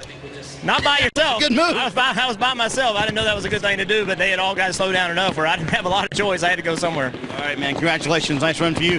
How did you squirt through that whole thing, Newman? He led the way. You followed him, huh? Well, involuntarily, but I was on the high side and tried to go around him when he got loose in 2, and he had a heck of a save. And just a good run for our Aspendale Chevrolet. First race for them on a car. Really proud to have them as part of Stuart Haas and myself. And a top 5 is what our team needed, man. I think we were about 15th or 16th going into turn 3 and to come off of turn 4 and be 5th at the start-finish line. And congratulations to Tony and those guys. They did an awesome job. I was going to ask you, momentum-wise, how critical was this for the 39 team? Well, it was big for us, especially with the stretch coming up with Loudon, which is a place that, you know, us as Stuart Haas have done an awesome job at in the past. We look forward to going to there. But the stretch going into Indy and then obviously the chase, it's important. Well, we might have lost a playoff berth tonight, but we're still in plenty of contention there with the 20 car right now. Walk me through what happened on pit road with the 24 and all that went on earlier in the race. Basically, over the way I saw the 24 just didn't leave us any room. I mean, I watched him in the mirror coming off. He was way behind us, and he just never made it to the outside lane. And when I came off on the outside of the 5 turned out, and he had to go around whoever it was, and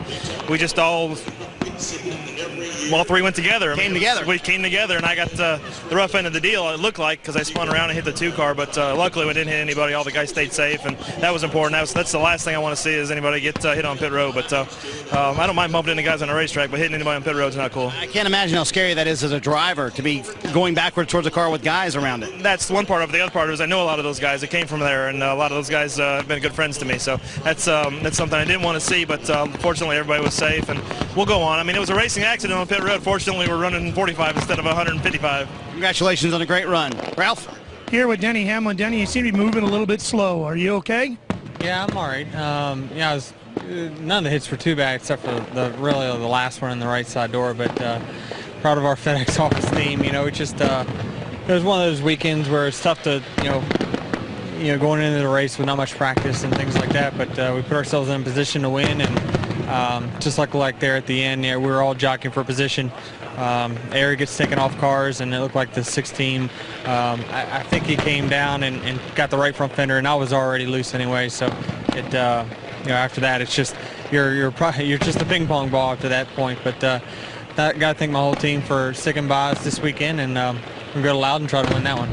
You came into this race with back issues. Did you aggravate that in any of those incidents tonight, or are you now dealing with pain in other areas? Well, I mean, I was fine. I could have done without it, that's for sure. But you know, I'll be 100% by next weekend for sure. You know, as much strides as I take really every day in getting better. That I know once I get to Loudon next weekend, we'll be good to go. So just looking forward to getting to some of these racetracks where you can kind of control your own destiny.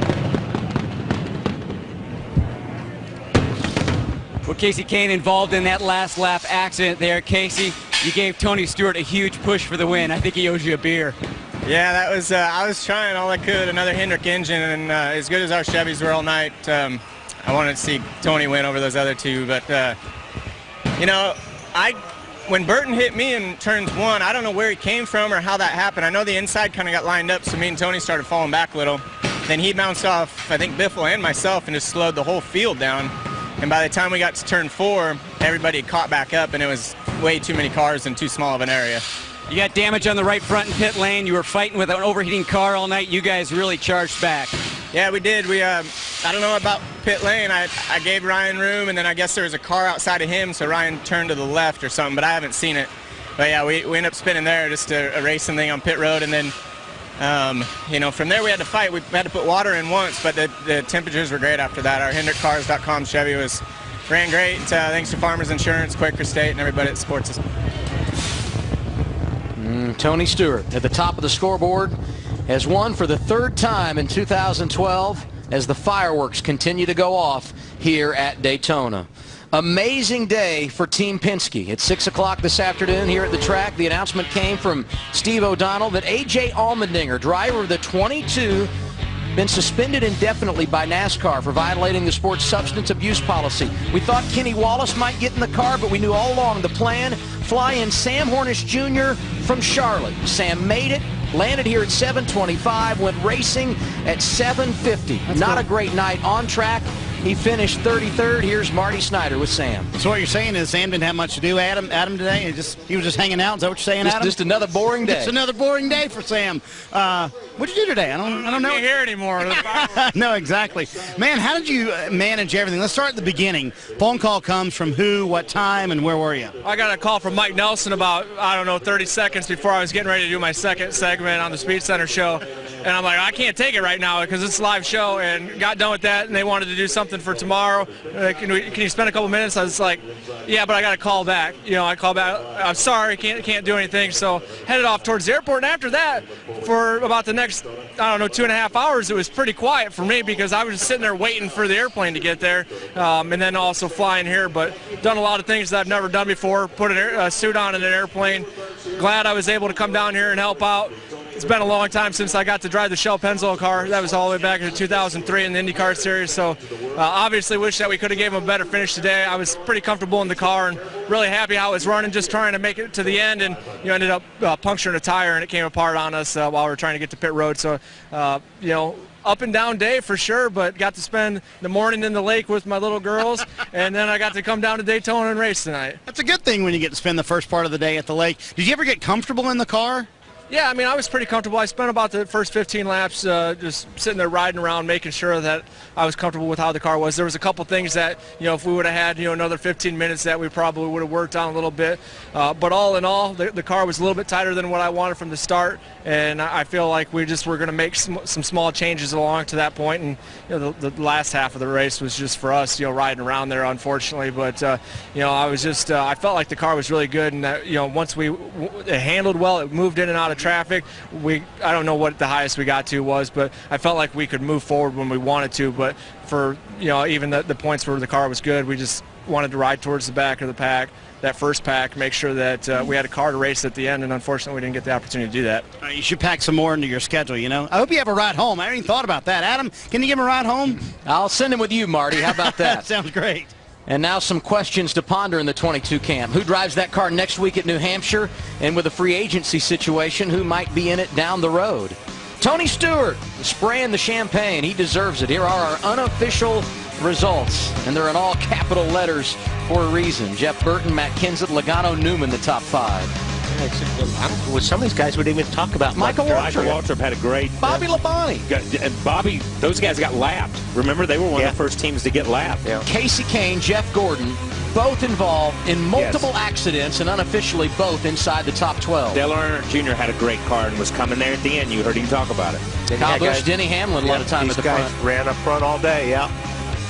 Ambrose had that hard hit, and he was 30th. There's Jimmy Johnson, 36th. After starting 12th, his third DNF of the year on 3 plate races. Talked about the situation for Jeff Gordon, finished 12th unofficially, Matt.